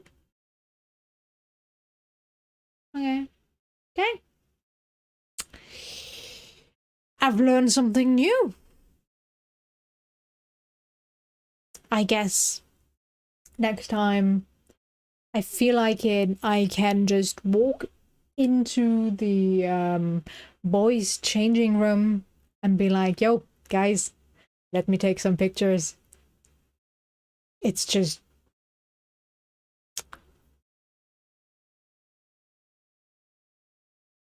since I have only well-meaning intentions. And well, since we're at it, I guess we could also walk into the girls' changing room and be like, girls, ladies, wanna get some pictures taken? I'm just a passerby who just loves to take pictures. You know? Although no, he was not even asking, so I guess I would have to set up some hidden cameras in both changing rooms. But it's only there for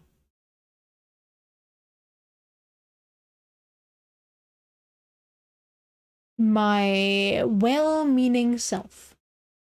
Yeah. Mm-hmm. Of course. Nothing else.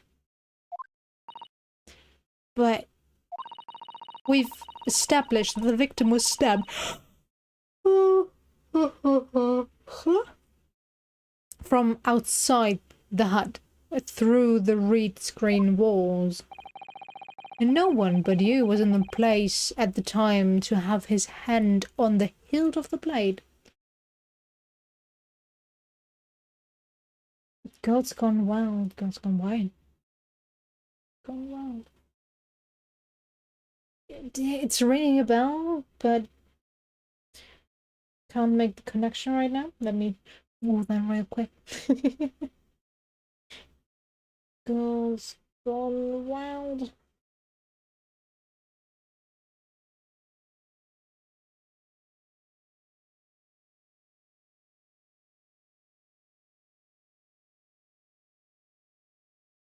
Joe Francis. Nice. Such that and good.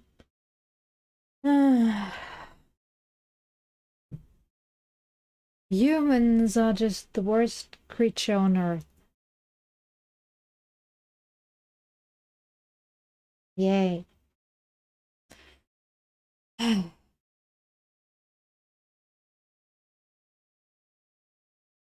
I really hope that the yes means yes law gets oh, that sucks. Especially if you're unaware.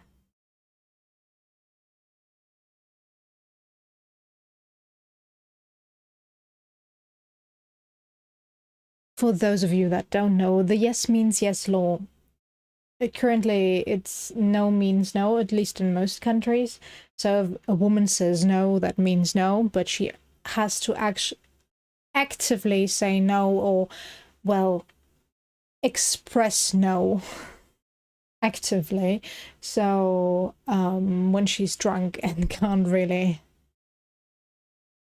show her true intentions, the guy could claim that she didn't say no, so it was fine to rape her. But with the yes means yes law, she has to actually say, or both parties have to actually agree to the sex. So it has to be consensual sex with both parties saying yes beforehand. And if that did not happen, those parties did not agree to the sex, it's considered rape. Well, it is sad that there has to be a law against that. But, oh well.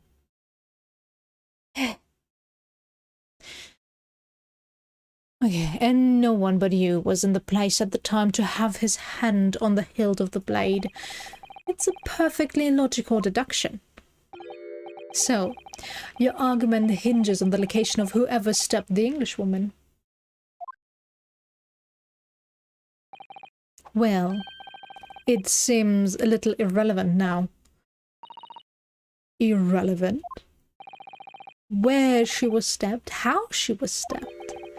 It doesn't matter. I mean, whether she was stabbed at all makes no difference if you think about it. After all, this trial's already shown the whole thing hinges on something else.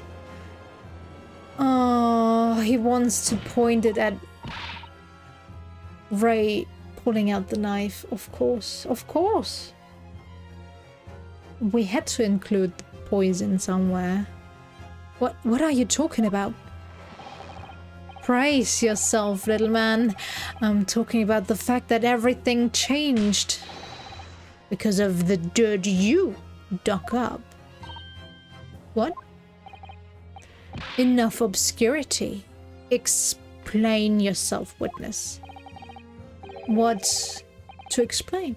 I'm talking about the poison, of course. The poison? Let's ask the professor for a comment on the situation, shall we? I understand that the deadly poison you were developing was stolen from your laboratory. Correct.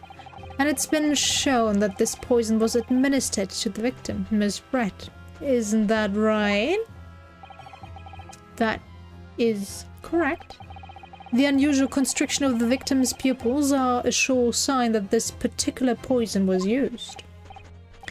I see, I see. So, presumably that means that the victim already had the poison in her body before she was stabbed?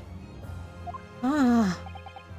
Given that her pupils were clearly constricted, it seems highly likely, yes. If she had been dead already, the poison would not have circulated in her blood.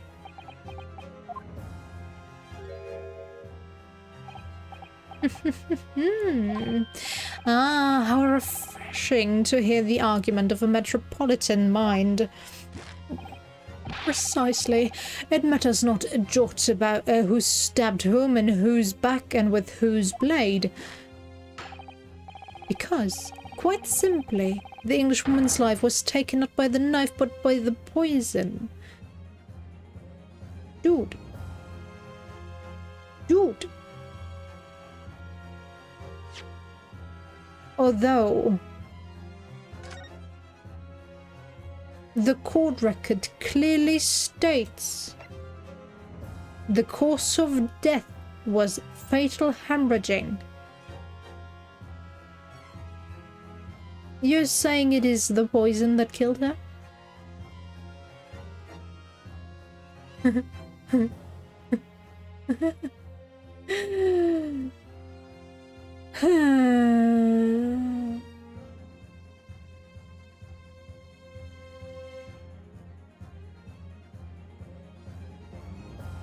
Yes, I agree that she would have been dead anyway. But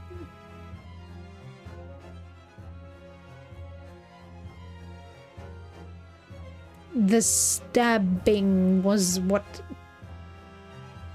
actively killed her. Well, no, the pulling out of the knife did, but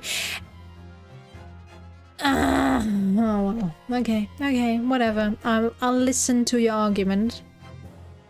Objection! But that can be explained by the poison being on the blade, as I already forgotten already, have we, Yoko?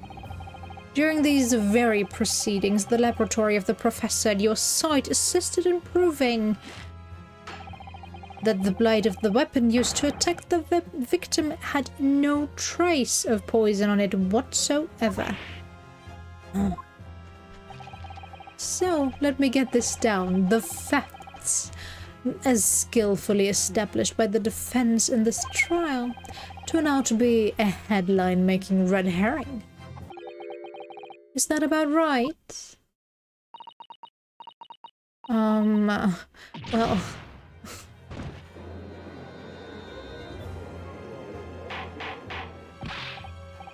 Order. But where does this leave us? How, in that case, did the poison enter the victim's body? There's an undeniably obvious answer to that.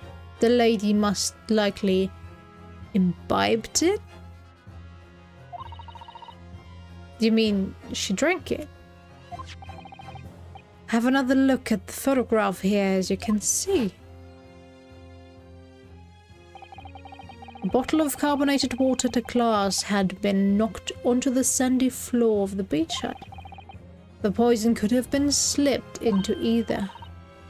So somebody made Miss Brett drink it. Well, what do you know? Look at those dashing eyes. This will make a great front page shot. Hey, why the bewitching stare? After all, I'm the last person you should be looking at. It would make no sense at all that I poisoned the woman, would it? I mean, that's been established already. Hold it! Established? What are you talking about? Don't tell me you've forgotten.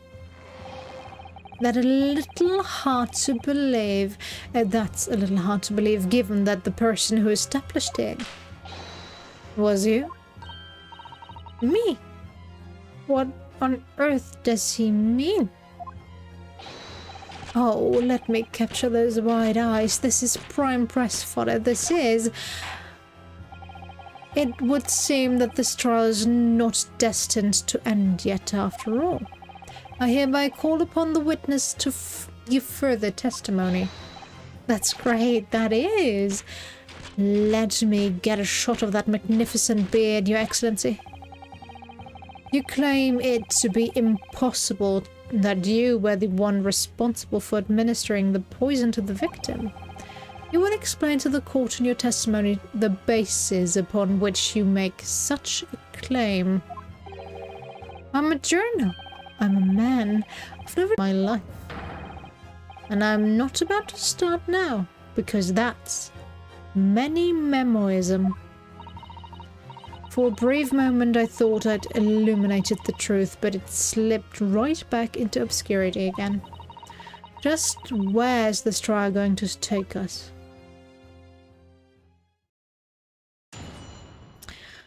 Who knows? Complete innocence. Sure. I believe in your innocence, boy.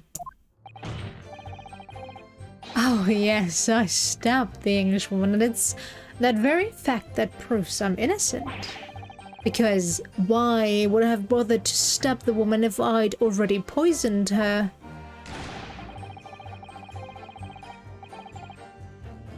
Dude. Dude.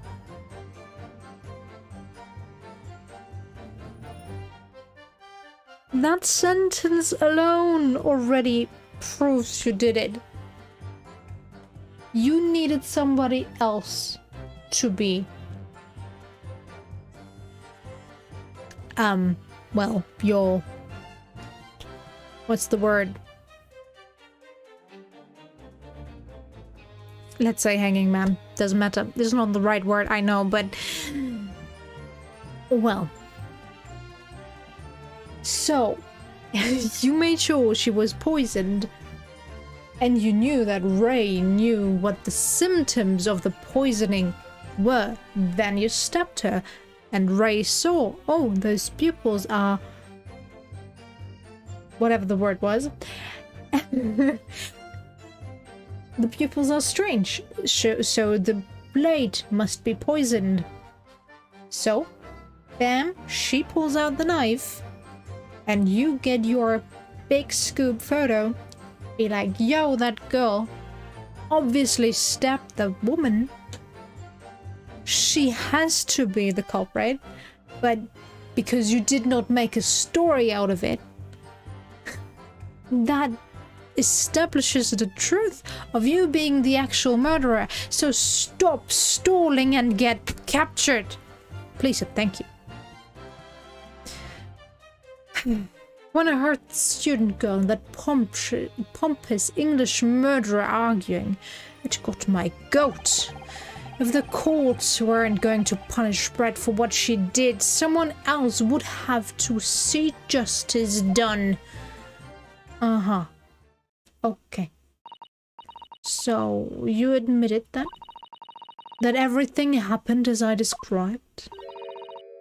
That you are the one who stabbed Miss Brett in the back through the reach screen? You can blame this miserable country of ours. A country that bows to the pressure of foreign powers and lets murderers walk free. That what kind of future can a country like that have? That's why I did it. I did what our pathetic leaders didn't have the guts to do. Slap bang in the middle of that charming lady's back, I plunged the blade of sweet justice right in there.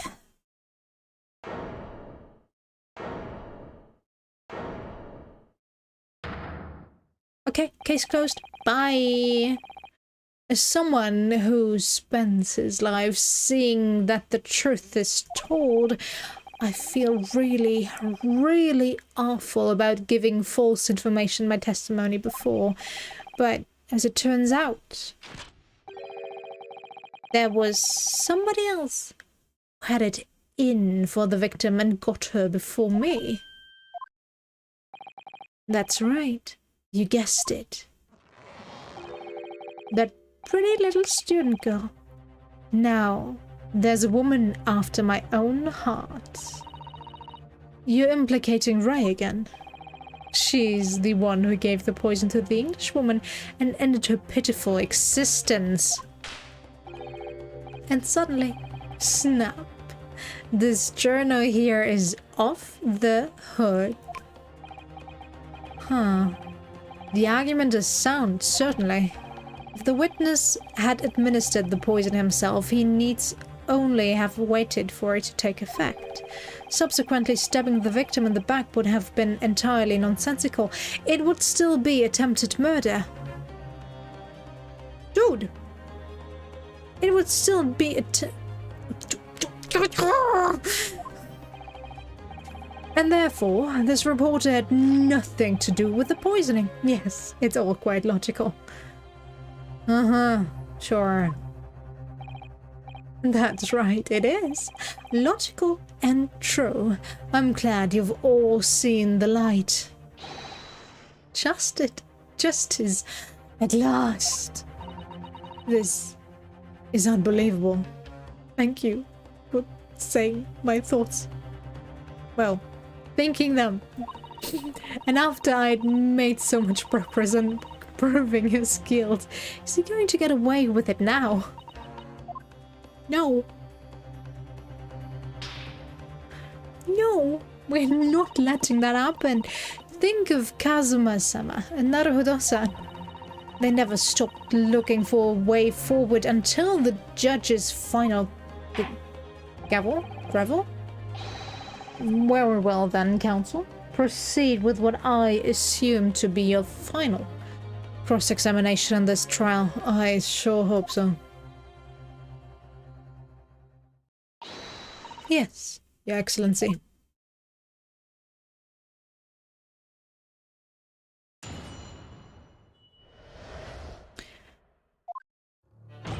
Oh, yes, I stabbed the Englishwoman, and it's that very fact that proves some innocence. So, you do admit that you had murderous intentions toward Miss Bright, then? The woman's very existence offended my sense of justice. Your sense of... He's claiming some sort of righteous indignation? She was pure evil, a cold-blooded killer who'd committed murder right here on our empire's soil. But did our good-for-nothing government do anything? Not a chance, so I had to step in. Fly the flag of justice, put things right for the people, yes. It was my civic duty. That's what drove me to do it. So, in summary, murderous intentions, then. Whatever you want to call it, the point is this.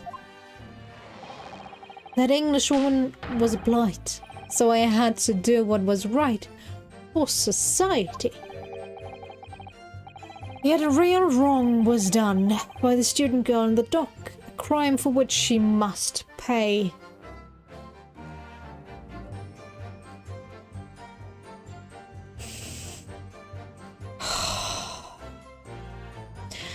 I'm not getting angry, no.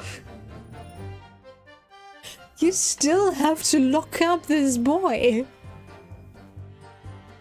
He tried.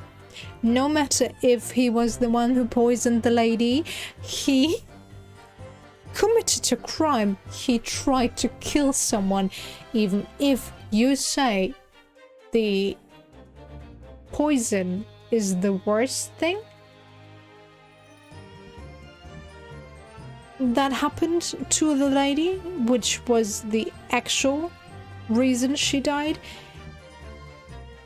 Stabbing her is still an attempted murder, so he should be convicted of at least that. And if you say he can walk free because somebody else poisoned her before he was stabbing her, I'm sorry, but what kind of logic is that? But okay. Obviously, because the poisoning was nothing to do with me at all. No, of course not. Because why would I have bothered to stab the woman if I'd already poisoned her? So you still maintain that you didn't give the poison to the victim? Obviously, they'd be putting a belt on your trousers when you were already wearing braces like these. The accused administered the poison, following which this witness stabbed the victim. An unforgivable act sits on the accused's shoulders.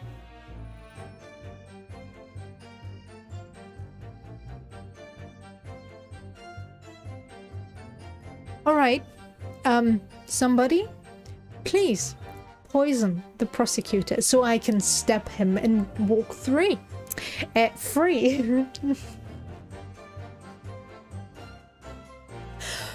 What?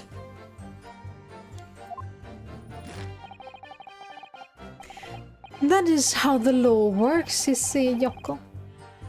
Who knows? You may even learn something here today. 2 consecutive attempts on her life in the space of minutes. Quite a day for the victim. She did not see the end of that day, Judge. Do something that evil and you've got it coming. That's how the law works. The law of reckoning. That's not the kind of law this court upholds. You will reiterate why you were compelled to stab the victim then, witness. When I heard the student girl and that pompous English murderer arguing, it got my goat. What exactly were they arguing about? About what happened at the restaurant 9 months ago, that's what. Didn't you say earlier they were arguing about the poison being stolen? The student girl was laying into the English woman for killing her beloved mentor, Dr. Wilson. Yes, Dr. John H. Wilson, professor of medicine, invited here from England by Professor Mikotaba, no less. Right, but the Englishwoman just did. The case was to be heard by the British consular court in Shanghai. However, there is little doubt that she would simply have been acquitted and sent back to her homeland a free woman. It was eating that student girl up. You could see it. I really felt for her.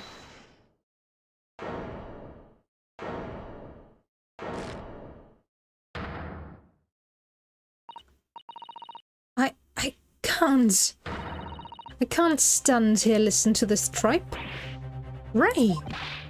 Young girl, you stand accused here. You can't just blurt out whenever you feel like it. No, you can't. Somebody poison this dude so I can stab him. Sorry, but I'm in the middle of some very important testimony here. Just keep quiet and listen. Actually, could we just switch out that pencil against the fountain pen and have him lick it?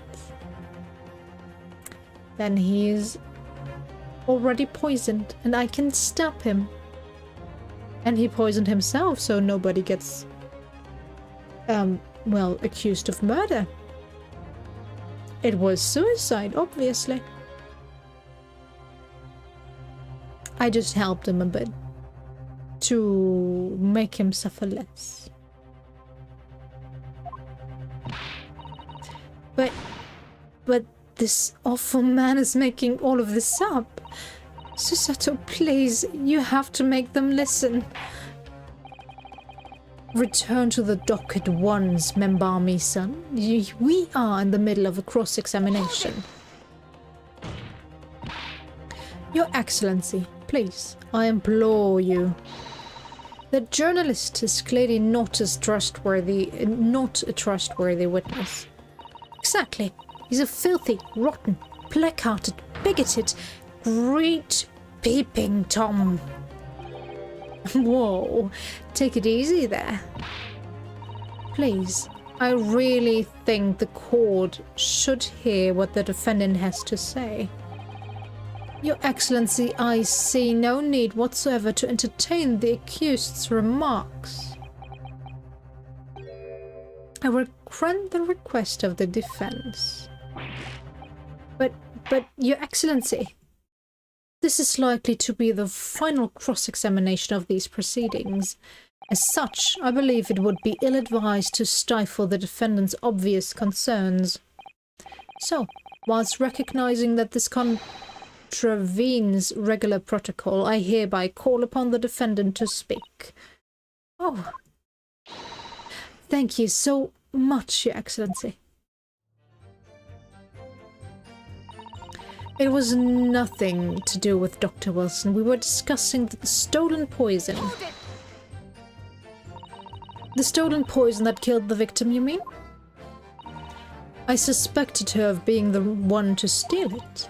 I mean, just think about how she killed Dr. Watson. That's true. Additionally, Miss Brett certainly had knowledge of the new poison.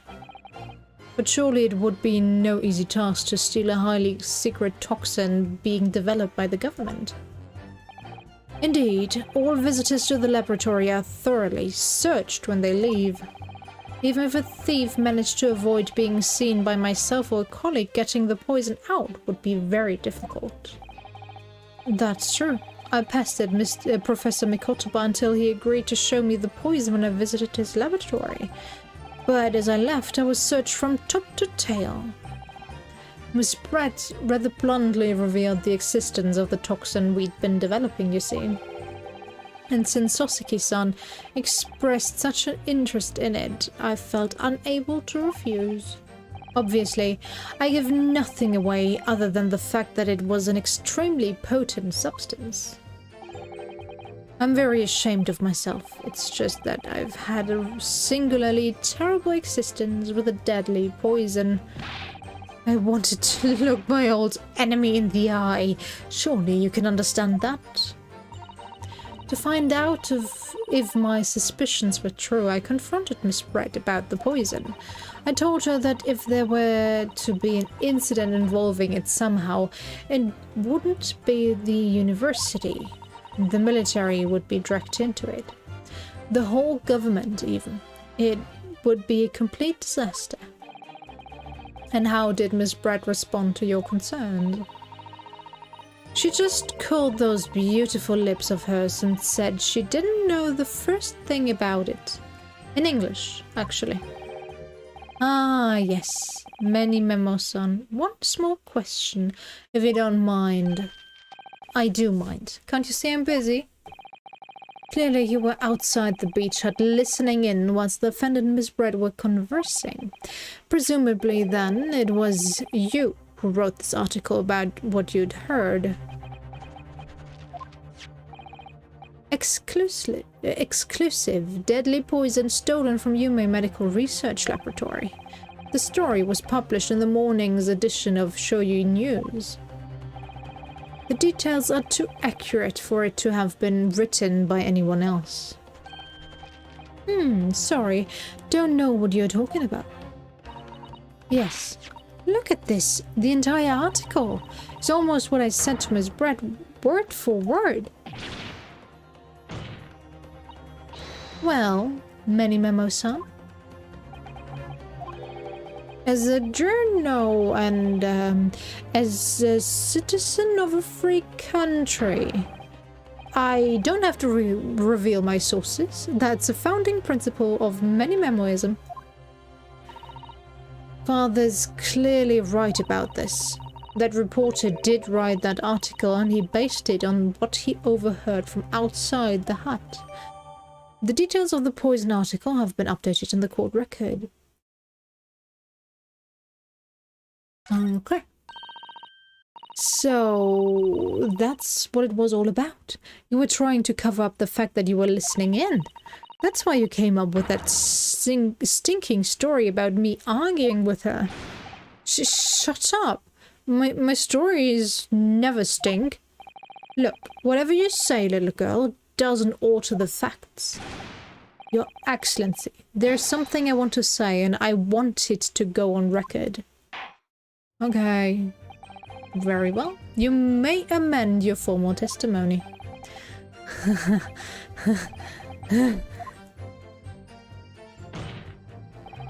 The point is, if you'd poisoned someone, there'd be no reason to then go and stab the person as well. Hold it! Perhaps you doubted the efficacy of the poison and sought to make sure your victim would die. That's horse dung. What? That would be like pouring pepper on your Chinese ramen before you'd even tasted it. Completely reckless. Although, it might surprise you to learn that I'm a bit of an impetuous pepper pourer as it happens. Once the victim had taken the poison, she would have been only minutes away from death. And yet, this man then proceeded to stab her in the back as well. There has to have been a good reason for that. If it was the reporter who gave the poison to Miss Brett, then clearly he must have done... must have done it prior to Ray entering the hut. Yes, that's undeniable. But between him leaving the hut and the victim being stabbed, there was only very crucial change in the situation. Sorry? What change? The reporter overheard the conversation between Ray and the Englishwoman. Ah, yes, that's it. That's when Memo-san first found out the exact nature of the poison he'd used. That would be the key here. If the victim had unwittingly taken the poison already, the reporter would have had no reason to stab her. On the face of it, that logic sounds entirely reasonable. But there's no question that this man was responsible for Miss Brett's murder. If we could think of a plausible explanation as to why he might have stabbed her even after the poisoning, I feel sure that everything would drop into place. That's what we should be looking for. Yes, I agree, and in order to do that, I must try to glean more information. Okay. Can we use that yet?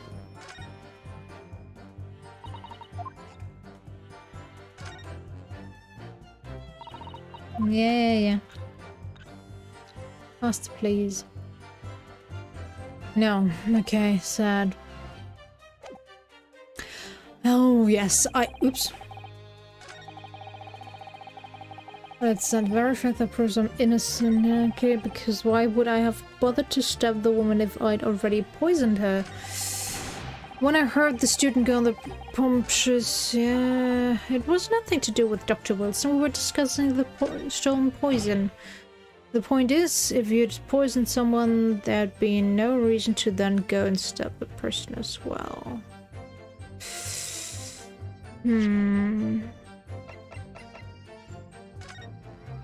Following the lecture, a deadly poison being secretly developed in the university's forensic science laboratory stolen. Even the smallest amount entering the body, either via the mouth or via a wound from poison-laced blade, would prove fatal in minutes. current methods cannot detect the newly developed chemical, the university would have to be consulted. Onset of symptoms occurs in minutes starting with impaired breathing and ending with acute contraction of the pupils prior to death. Such symptoms would be suggestive of this toxin. It's apparently an entirely new synthesis of alkaloids and rumored to have been commissioned by the military. Oh, 1 second, yes. Let me save first. Let me save. Because I'm a safe scum. Alright. Objection! Well, I can think of one reason. What? But before I explain, I'd like you to confirm something for the court. Did you clean all the information for this newspaper article from what you overheard outside the hut? Of course he did. There can be no question of that. After all, when we were all in the laboratory together, all we were told is that it was a terrible toxin. And there is one more important fact to consider. According to the witness, Membami-san's verbal attack against the victim began as soon as she entered the hut. In other words, it would have been impossible for her to have slipped the poison into Miss Brett's drink. Where are you going with this, counsel? Memo-san has made it quite clear that he observed every single thing that happened in the beach hut. If the defendant had somehow found an opportunity, this man would have seen it. Which means that Miss Brett couldn't have imbibed the poison whilst the defendant was present. In fact, it must have been administered to her before Membami-san entered the hut. Yes, very articulately put. When I walked into the hut, I immediately started to press Miss Brett about the poison. At which point, Memo-san overheard some worrying information. Worrying information? What worrying information? The information which she subsequently included in this newspaper article, namely, that the poison was being developed in strict secrecy and that it couldn't be readily obtained. Absolutely. In fact, that's quite an understatement. The only possible place it could come from is my lab. And furthermore, anyone afflicted by the poison would exhibit telltale signs in death. The extreme constriction of the pupils, yes, it's quite stark when you see it. There are other poisons that show similar symptoms, but not amongst new substances that are undetectable. In other words, it would be clear that the victim's life had been ended by the use of this particular poison, which would reduce the number of suspects to only a handful of people. Everyone in my laboratory is aware of the unique properties of the toxin we've been developing. None of them would be foolish enough to attempt to use it for some nefarious deeds. Membami-san being no exception. Therefore, we can conclude that whoever administered the unique poison to the victim was a layperson, unaware of its telltale properties. In other words, someone like you. Right then, Memo.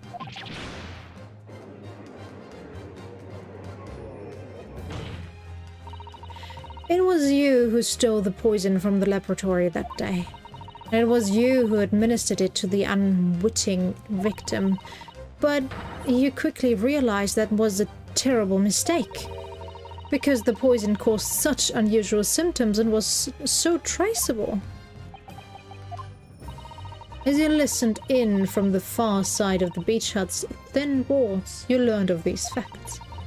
But you'd already given the victim the poison at that point, it was too late. So you hatched a plan to disguise your mistake. A plan that involved stabbing the victim in the back through the read screen. But what good could that possibly do? Isn't it obvious, Counsel? The plan was to kill Miss Brett before the poison could take effect. Once in the blood, the poison causes the onset of pupil constriction. But he had hoped to precipitate the victim's death before that happened, hadn't he?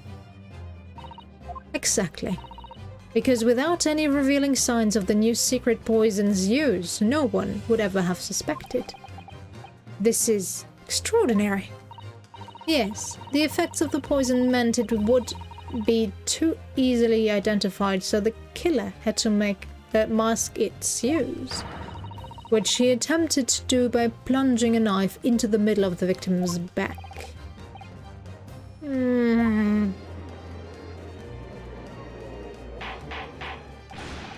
Order. The argument presented is sound. The court is satisfied that argument it wishes to put forward. Well, there are a number of... yes, I counted completely. The prosecution's evasive response clearly shows that in much the same way as the nurturers, he nurtures the remnants of his top knot. He's clinging to lost hope. Lost hope. Hold it. Who is it this time? You again?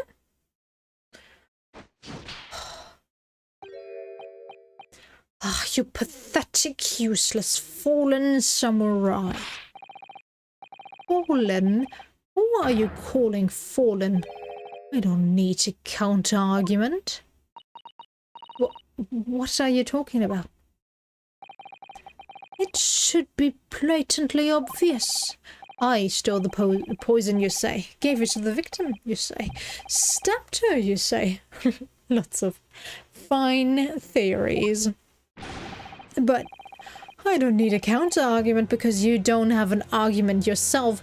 Where's your evidence? Yes, you make it all sound so plausible, don't you? But without evidence, it means nothing. Whereas I base my news on facts. Facts? What do you mean? Explain yourself. I mean, what the professor said earlier in his trial. It's all here, in my many memos. Every word, every slip of the tongue, all noted. That's what the Shoyu News is famous for. It's the power of the printed word. But surely it would be no easy task to steal a highly secret toxin being developed by the government.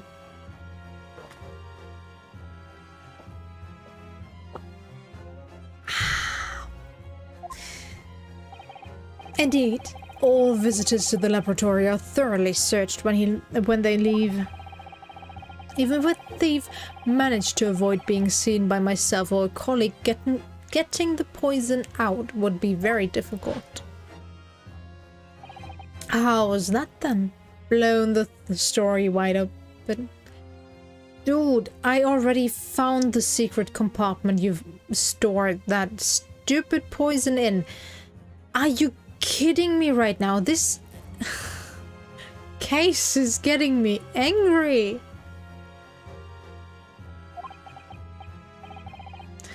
See, I, right then many memo, a mere reporter from the Shoyu News, couldn't possibly have stolen the poison from the professor's laboratory.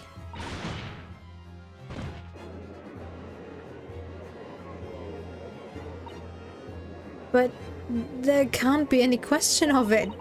He must have stolen the poison that day. He stole it and used it to kill. And if that's the case, as you've identified the poison itself as the definitive evidence we need. Because whoever stole it from the laboratory that day is the true culprit here.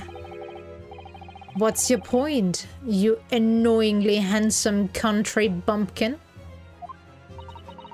My point is this. There's one way that you, Many-Memo-san, could have stolen the poison that day. I've heard enough verbal conjectures now. Thank you. What the court must be shown is evidence. What proof do you have that the witness stole the poison the day in the question?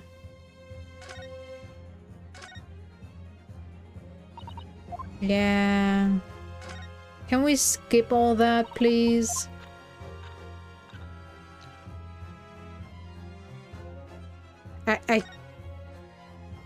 Why can't I present that?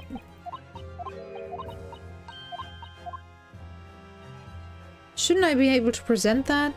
Am I supposed to present the whole thing? Okay, let me save first. I already lost a point. I'm not planning to go back. No. Take that. Approve, Your Excellency. Is this fountain pen? A fountain pen? How can that possibly be relevant? These magical pens somehow seem to have enough ink to write many thousands of kanji characters. I believe they arrived in our country for the first time some 15 years ago now. Bah! I swear by a weasel hair calligraphy brush and nothing else, these newfangled pens are merely a fad. Well, as a forward-thinking man of words, obviously I love my fountain pen.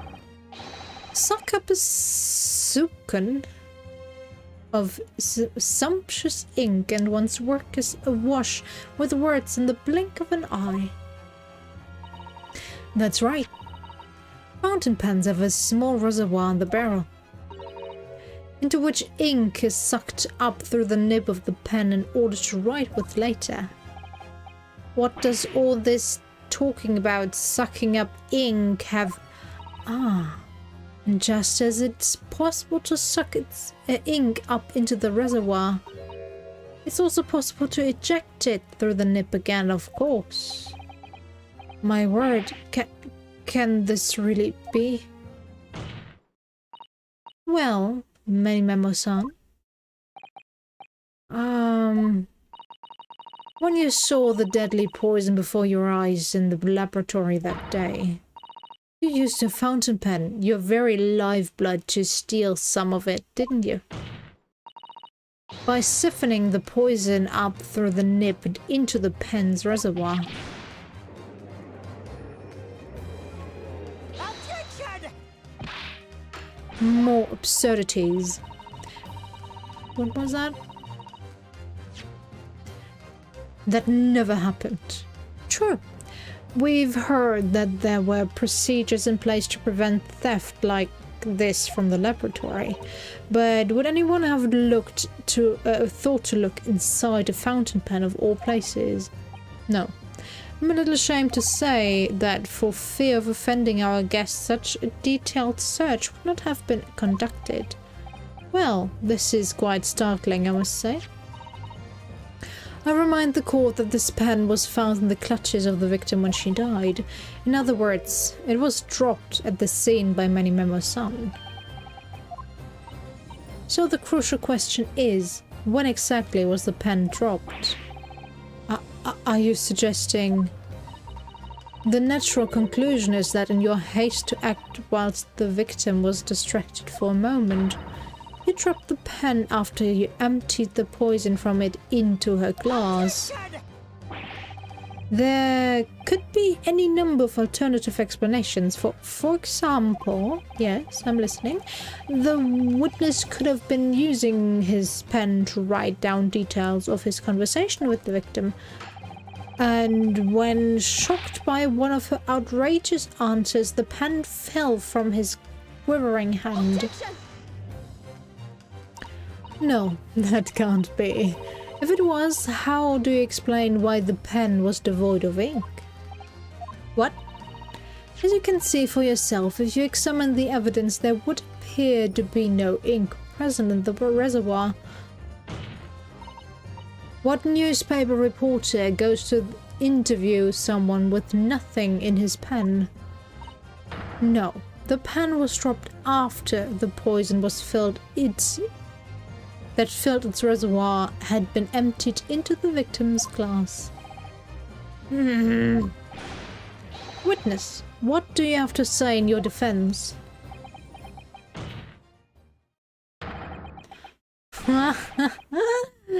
So this is how our modern justice system works, is it? So what if the ink in my pen runs dry? So what if my pencil snaps? I can always claw my way back into the game. I have plenty in reserve. You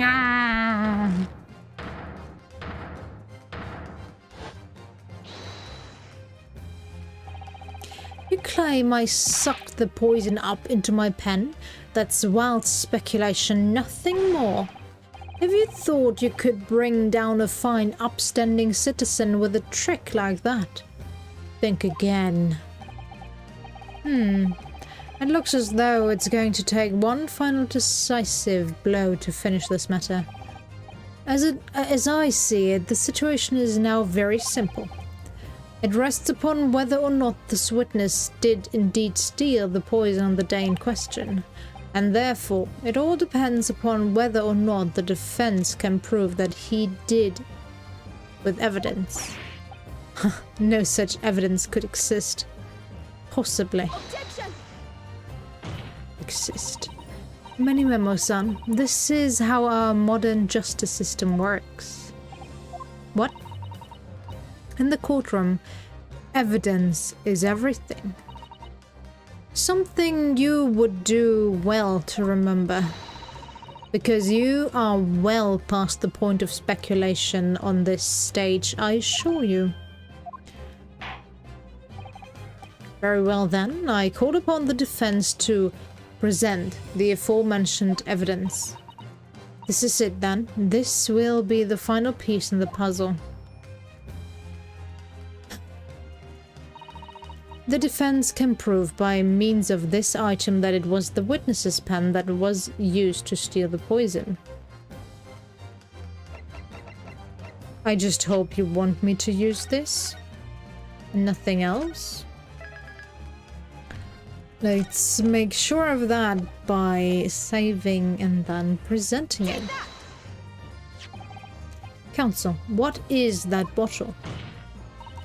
This bottle contains the unique chemical region that can identify the poison in question.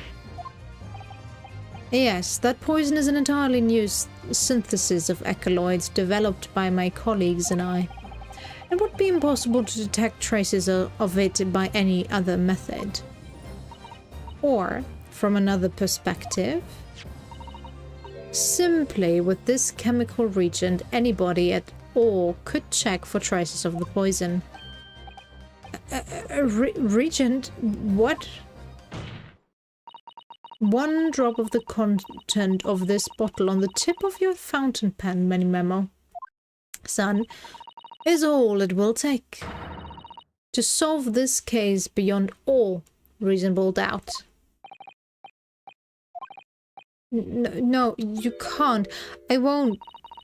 Your crimes are bad enough, but at least know when to admit defeat. Your Excellency, the defense requests permission to carry out the test on the fountain pen at once.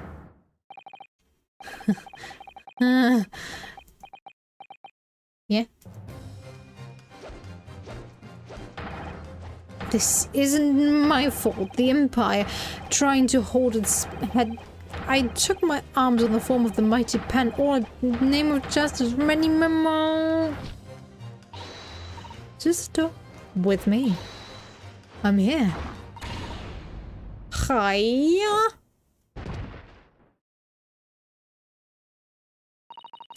Did I do it right? That was a Susato takedown, wasn't it? Not quite. That was a Ryotaru takedown.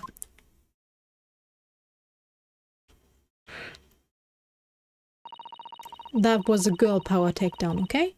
The instant the first drop of the reagent touched the nib of the fountain pen, it was clear to everyone present.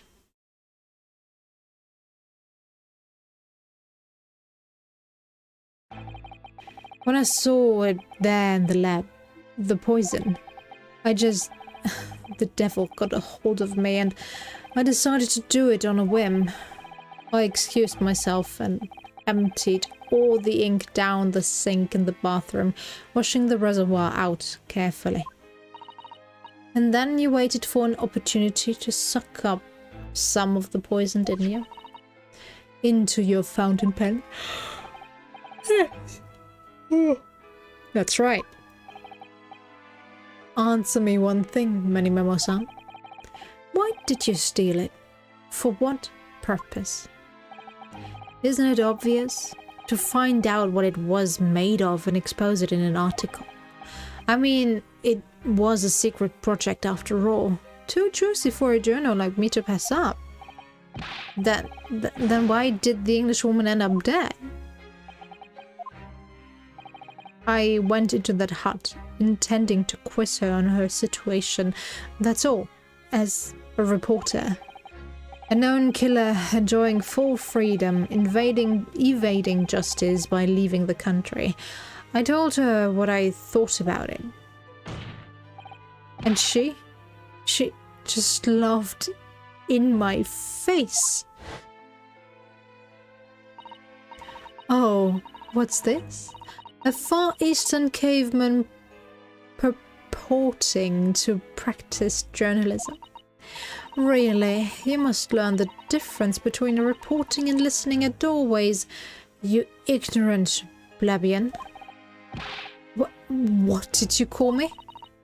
This country, this with its pretensions to a justice system, to a free press. It's really very depressing. You see, our superior ways in the West, yet you lack the mental capacity to emulate them. Get out of here, you oaf. Get out and crawl back into the cave you came from.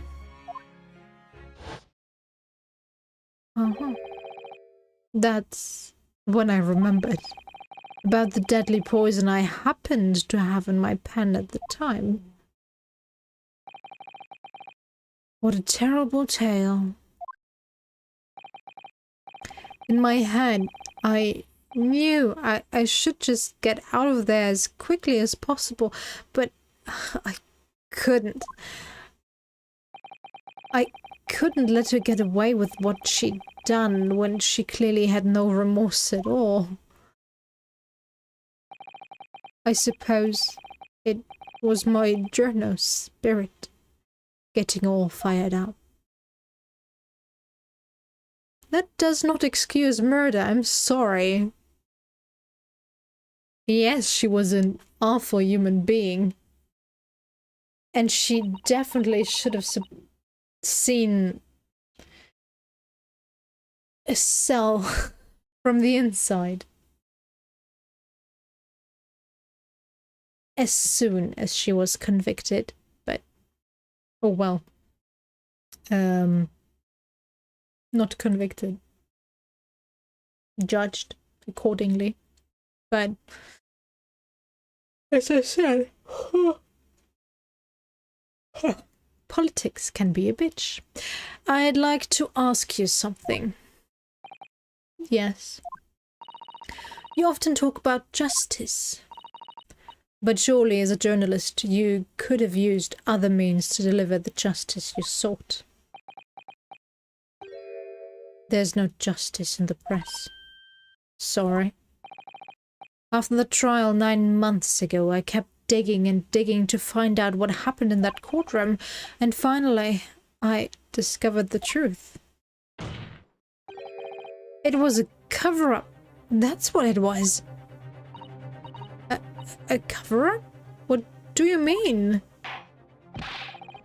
I would remind you of your position, witness. Be careful what you say. Oh, come on. Doesn't it strike you as strange?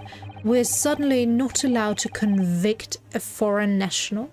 Consulta jurisdiction should never have come into it. And yet that puffed up Englishwoman was going to sail away into the sunset a free woman. The only possible explanation is that, behind the scenes, some deal had gone down between Britain and Japan.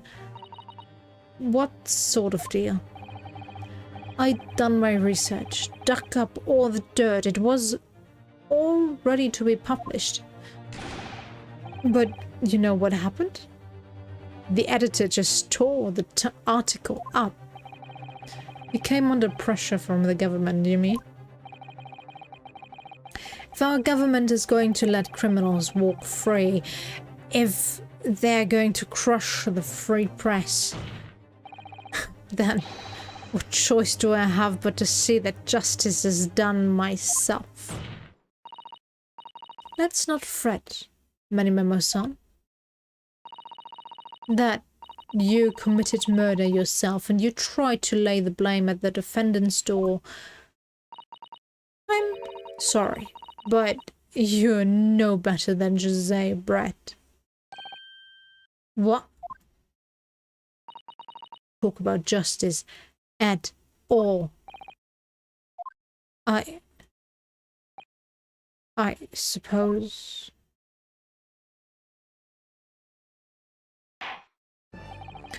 It would appear that we have reached a conclusion in this trial at last. Counsel for the defense, Ryotaru Naruhodo. Oh.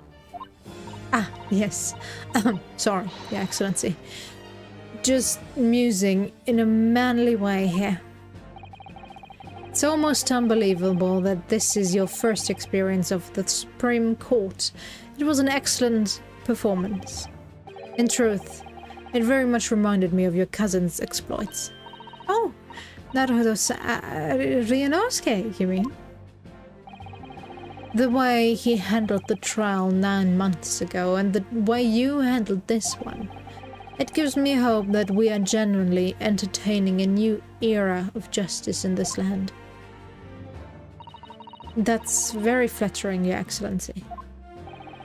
Hearing the defense you put forward today made me feel most keenly that the future of our justice system will be forged by you and your contemporaries. Thank you. So, Prosecutor Aochi, do you have any final thoughts? Are you going to cut your finger? Prosecutor Aochi? I, Taketsuchi of the Aochi clan, have been bested by a Kello youth not once now, but twice. If there was any shred of my former self left, it has withered and died here today. Gosh, your journey to cultural enlightenment sure took a while, didn't it? Silence. Rather than living on in shame. You really want to commit seppuku? In this very courtroom?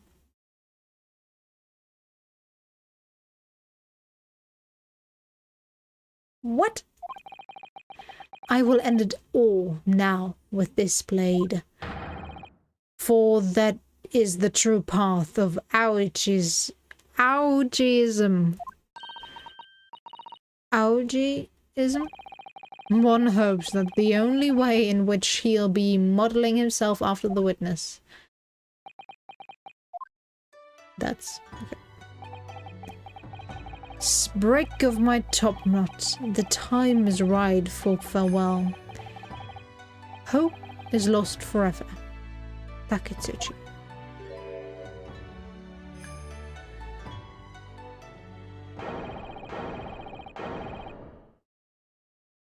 Really?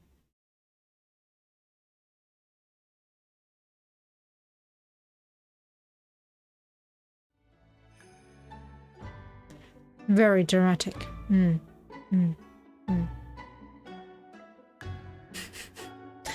They're actually praying for his hair. Really?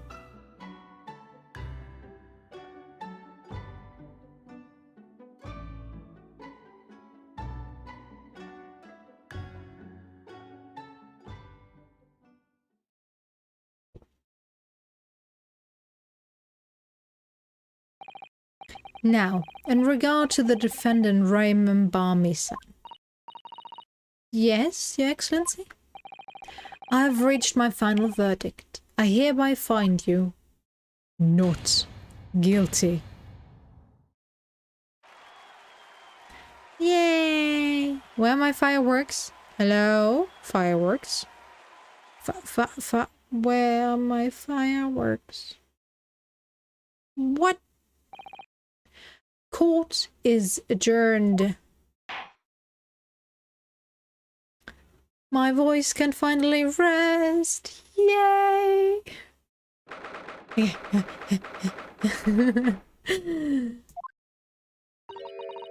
It's over. My heart is still pounding my chest though. It's all I can do just to stay standing. Lawyers have such great responsibility. Such a great burden to bear. Don't they, Naruhodo-san?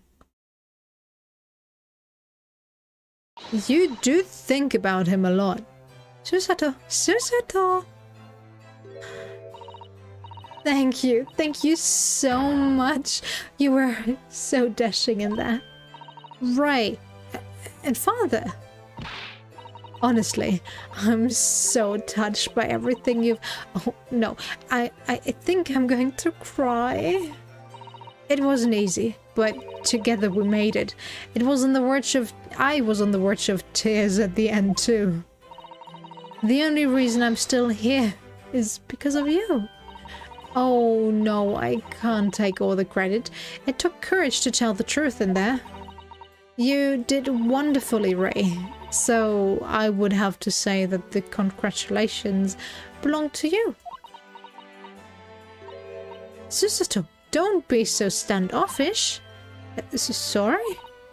We are friends, equals, and the trial's over, so no more of this formal super humility nonsense.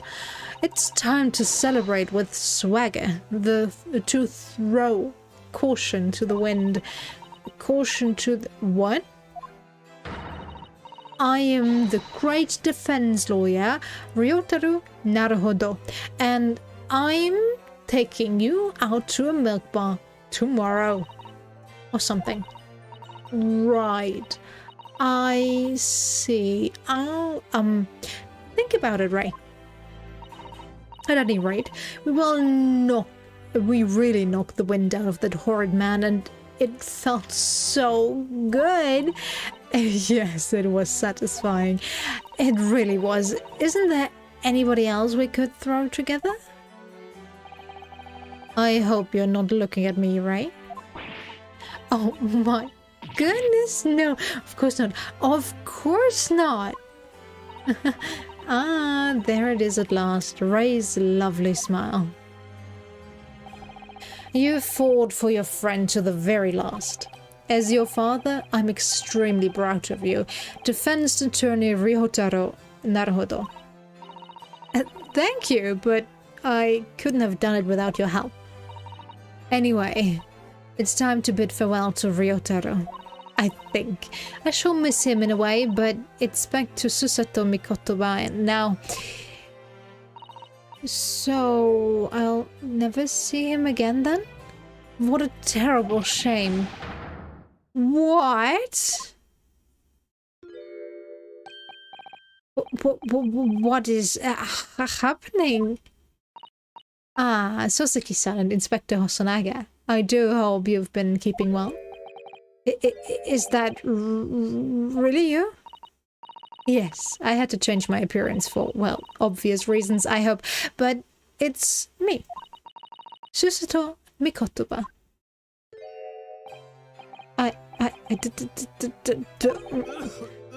So dashing, so divine. No. Doubly dashing, yes, and devilishly divine. Just look at you. I had no idea, Mr. Sato, Esquires, what you were a locum student Naruhodo-san's Esquire's cousin. Astonishingly astounding ace attorney. Poor Soseki-san. So confused.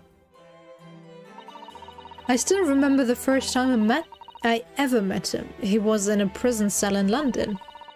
What an extraordinary conundrum it was that the unwitting student from Japan found himself embroiled in. But after Naruhodo-san's skillful defense at the Old Bailey, Soseki-san was free to return to Japan. And now, he seems to have earned himself great fame as an author. I'm stunned. That's a truly impressive disguise. Even I had no idea, and I'm a chief inspector of the police bureau. Who came up with Mr. Turtle, no less? I'm not sure you should be admitting to that, Inspector.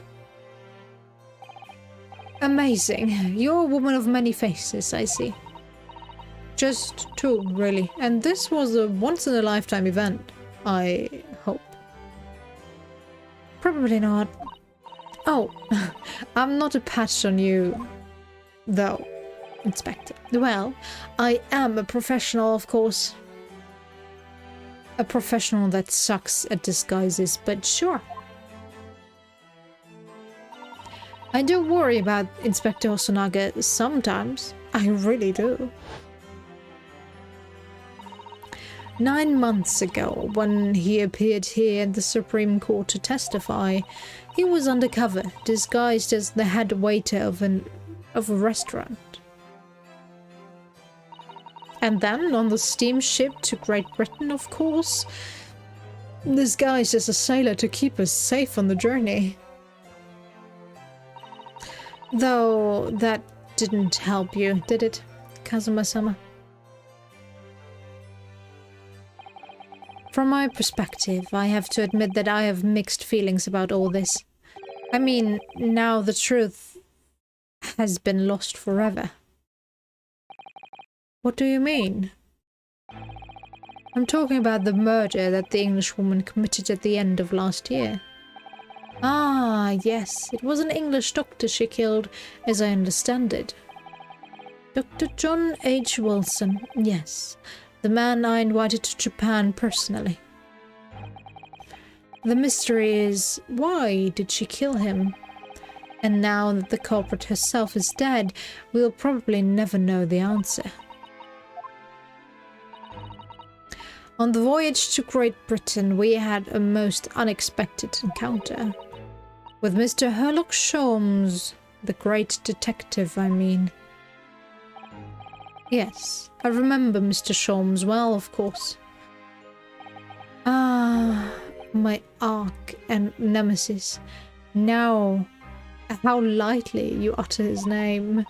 Well, according to the stories published about him in The Adventures of Herlock Sholmes, the detective once had a partner who helped him solve crimes. A best friend. And that man was an exceptional doctor of medicine by the name of John H. Wilson. What? Dr. Wilson? I just can't believe that it's a coincidence. I think that the English doctor of medicine killed here in Japan 9 months ago must have been the friend and partner of Mr. Sholmes.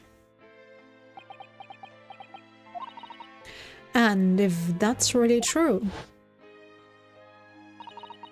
then the poor girl won't ever see her beloved father again. Didn't we establish that in the last part, the last game? As you know, I traveled to Great Britain once myself to study. It was around the time you were born. Yes, grandmother told me about it. On returning to Japan, I took up my professorship at the Imperial Yuma University. But I also served another role as an advisor to the government on diplomatic affairs. Yes, I was aware of that as well. In that case, I'm sure you understand that there are some confidential matters I cannot divulge to you. Could you just tell me one thing? Why did you summon me back to Japan? It's been 2 months now since I returned. When I left England, it was because an urgent telegram had arrived from Japan. It said that you'd collapsed with a high fever and you were growing weaker by the day. What? Where did that news come from? That's what I'd like to know. Perhaps after that long sea voyage, I found you in fine health? Father. Was there something in Great Britain that you perceived might inconvenience me in some way? Or harm me? That's really the only explanation I can think of. Dear me, do you reserve your utter cutting glares for your father? Susato, I'm sorry, my dear. I simply can't. Why are you still walking free? Many memos, son. So, one throw wasn't enough for you. I've got one last thing to say before they take me away. Professor. Me? I know the truth. I know you had a hand in what went on in that visiting student's fate. Visiting student? No, not her. The student of law who left for Great Britain 8 months ago. What? Student of law? He must mean Kazuma-sama. What are you talking about? What does any of this have to do with Kazuma-sama? You have a sandwich now? Nice. Enjoy. Nobody here in Japan knows anything about it. They don't know that the guy never made it to England, that he died on that steamship, and that he'll never...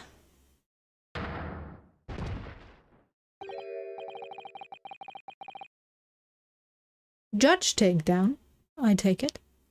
Well, I didn't expect to find him in here. What were you officers playing at? Terribly sorry, Your Excellency.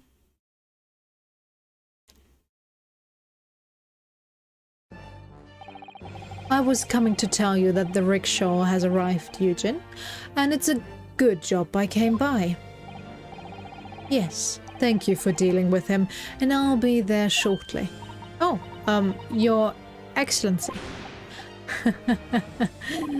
The trial's over. I'm not Your Excellency anymore, merely your father's friend, Seishiro Jigoku. And may I say that since I saw you last, you seem to have taken on a more dashing appearance. Susato. Did you know all along, from the start of the trial? A judge sees everything, Susato. Why are you so easily fooled by the prosecution, then? Do tell. I wouldn't let you take the risk if Seishiro here hadn't known, and then he'd recognized you, so I had a word in his ear beforehand, as an old friend. So, Seishiro, sure? Yes, having ruled on that case, we now have various diplomatic issues to address. Before you go, Father, sorry, my dear, we shall have to return to our earlier conversation at a later date. But well done again, both of you. You did admirably. Oh, thank you very much. What did you think of my Seishiro sling, huh? It's been a while since I sent a man flying like that. Okay. Whatever could Father be hiding from me? About Jose Brett, about Dr. Wilson, and now, it seems, according to the reporter, about Kazuma-sama. I'm going to have to bring this up with Father sometime, when nobody else is around. Judicial Assistant Mikotoba-san Esquires? Could I have a word? Oh, yes, of course, Soseki-san. What is it? I think perhaps it could be fate that we're meeting again like this now. You see, there's something I need to tell you. Oh, I believe that it may be related to the reason why your father summoned you back from England. This I have to hear. Please, Soseki-san, tell me at once. I will. As you know, my time in England was terrible. Cursed. I have no doubt. Such awful things I was embroiled in. Thank goodness locum student Naruhodo Esquire stepped in. After he secured my freedom, I couldn't wait to get on a ship back here to my homeland. How much longer are you going to make this chapter? Having arrived in Japan, I submitted a report about my experiences to the Ministry of Foreign Affairs. The next thing I knew, I had a visitor. It was your father, Professor Mikotoba. He wanted to ask me all sorts of things about my report. I'm especially taken by a particular part of the report. Anyway, he left eventually, having thoroughly quizzed me. But it was the very next day that he sent the telegram to you asking you to return to Japan. What was it then? The particular part my father was interested in? I don't really know exactly. But do you remember them? Those two terrible cases I was caught up in? Of course. I could never forget. Your father seemed to concern himself mainly with the second case. The second one? You mean the one Mr. Sholmes forbade any of us to talk about in public? Which is why the only case involving you that any member of the public is aware of is the first. Well, I don't care. I don't have to listen to what that dastardly detective says. Anyway, the point is, it seems that case somehow holds the key to all these curious unanswered questions. That horrific, hideous, heinous case. The case of the haunted lodgings.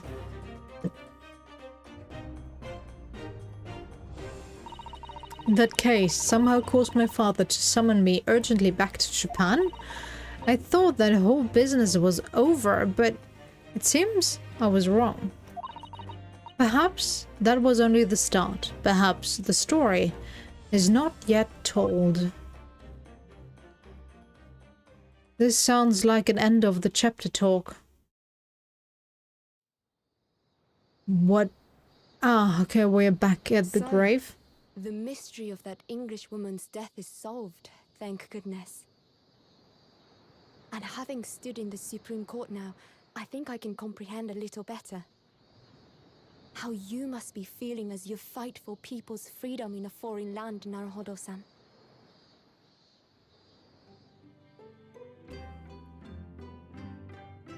But actually, I'm writing to you today because of another matter. I met Soseki-san and we talked about that second case he was involved in. Father has said nothing to me, but I feel certain of it. That case holds the key to some great unsolved mystery. My notes on the case should still be in the office, tucked away at the back of the shelves on the left. Perhaps you might like to look over them again. Today, for the first time this year, it feels as though summer has arrived. The sky is a brilliant blue. It makes me long to see you again. Yours, Susato.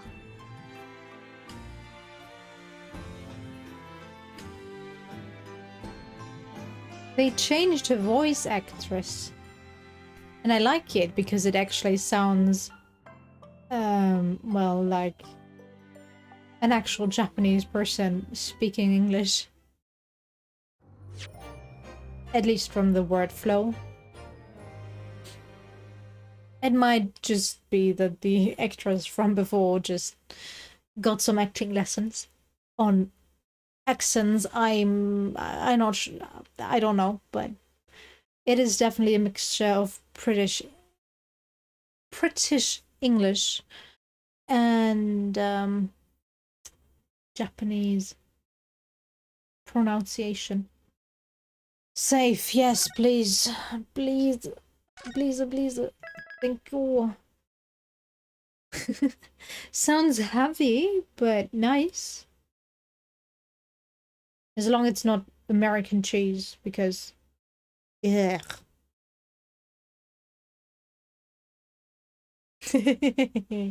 Alright.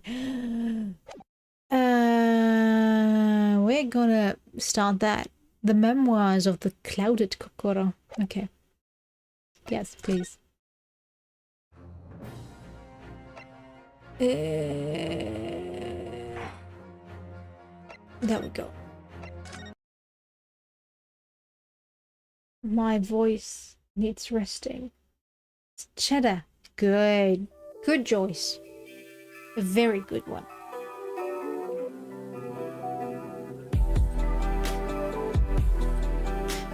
Now I'm curious if they changed the voice actors for the rest of the cast as well. Because so far we only heard Susato.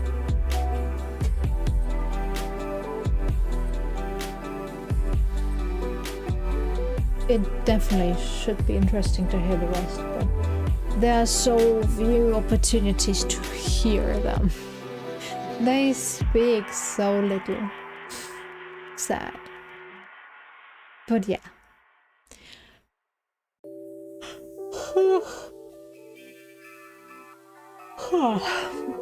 Sorry.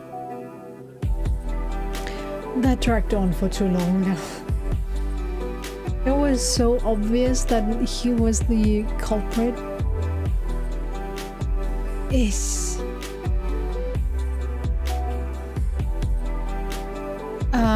Probably I'd have to look it up.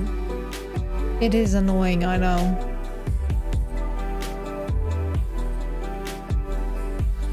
I'll look into it if it bothers you too much.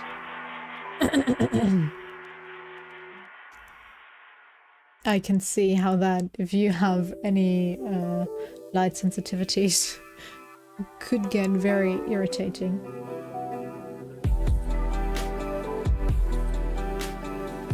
Oh, that sucks. Yeah, sure, I'll look into it. Yeah, it's pretty much not for everything, so there should be one. Maybe there is even a setting that I could activate. It's really used quite often in this game. I don't think the first one was as bad. They were flashing, sure, but they weren't as frequent. Strange. I don't understand why they are doing it anyway, but oh well.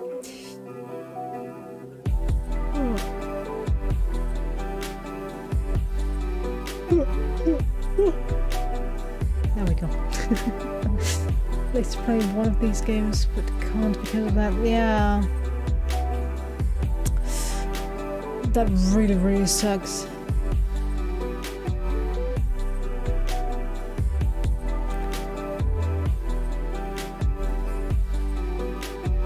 Yeah, they added the flash to every reaction, big or small. Which is kind of strange, because it was supposed to be like the underlying thing when there is a big reaction, which I would understand, but since they used that tap sound the entire time.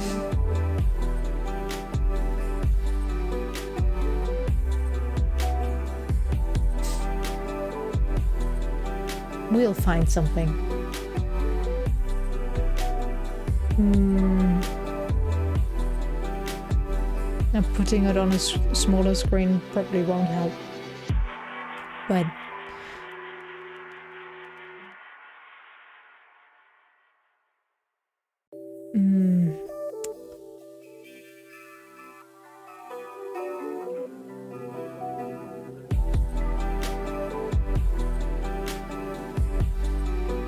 it could be hard to just put something else on top, but then you can't see the expression or the people in general. So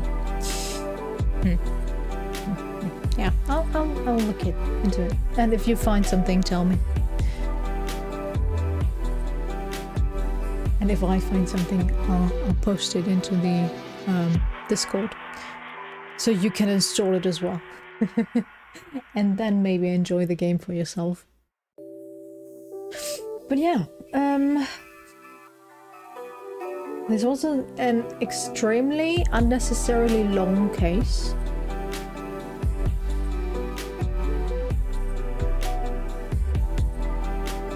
I don't know why we had to track out this case, which was so obvious from the get-go, for so long. It took 5 hours. 5 hours to finish this first trial, although read through the back of the hut. Yes. I don't get how nobody else was able to pinpoint that from the get-go. I'm sorry, but what kind of police work are they doing? That the, well, attorney work it isn't something they do is already quite obvious, since there is no collection of evidence beforehand and then entering your evidence beforehand into the court record. So both parties have access to said evidence before the trial and can prepare accordingly. No, we're just gonna add random pieces at random points in time to prolong the case. It just doesn't make sense. But it is how this game is played, so can't judge it on it, but I will still judge it. For dragging out cases like these for so long. Like with the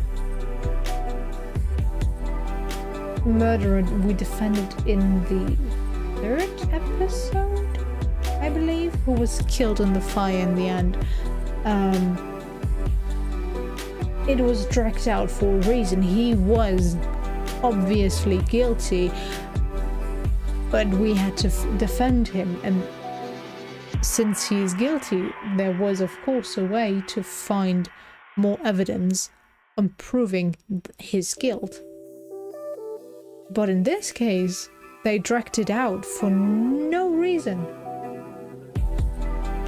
And it got annoying at some point. I hope the next cases aren't as bad, because I do like the story, but for some reason the last couple sequels I've played just sucked so bad.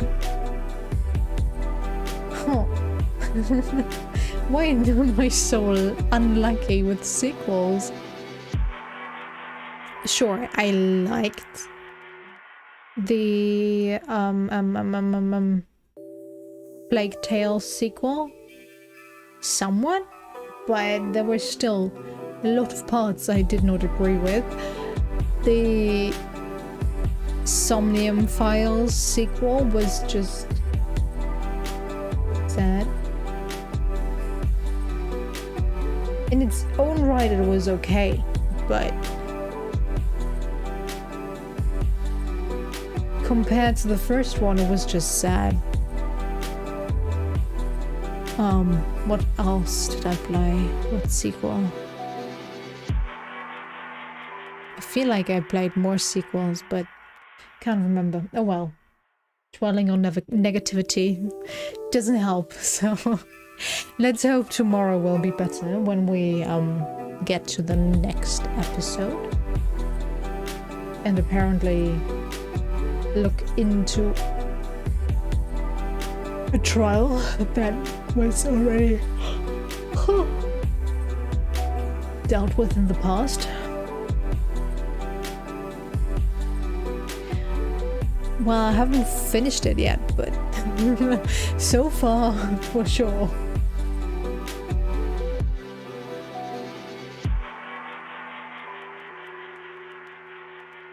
I want to see the character development Ryunosuke went through, but that's about it.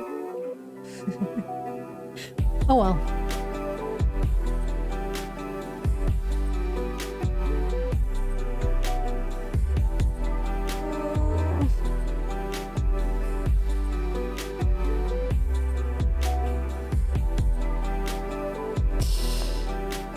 Let's see what the game has in store for us anyway. And if I can't deal with it anymore, we can always leave it unfinished. Although I do find that quite sad. I have quite a few unfinished games by now. And I actually started Let's Playing and streaming games for me to force myself to finish games. If you get what I mean. Because I start a game and when I like it, I put so much energy into it that I overplay it. And then most of the time, because I did so much side content, I just can't deal with the game anymore and leave it unfinished. That happened with the Spider-Man games on PS4. I actually could not play the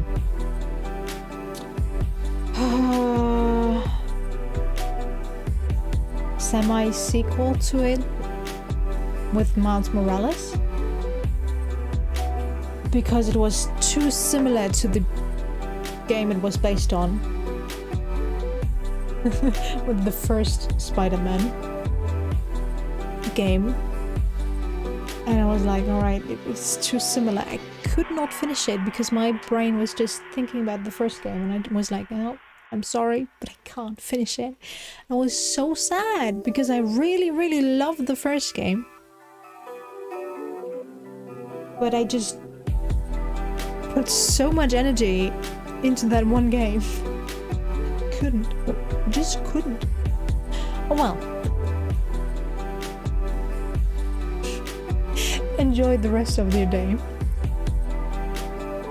And yeah, I'll see you next time. Bye bye. Take care.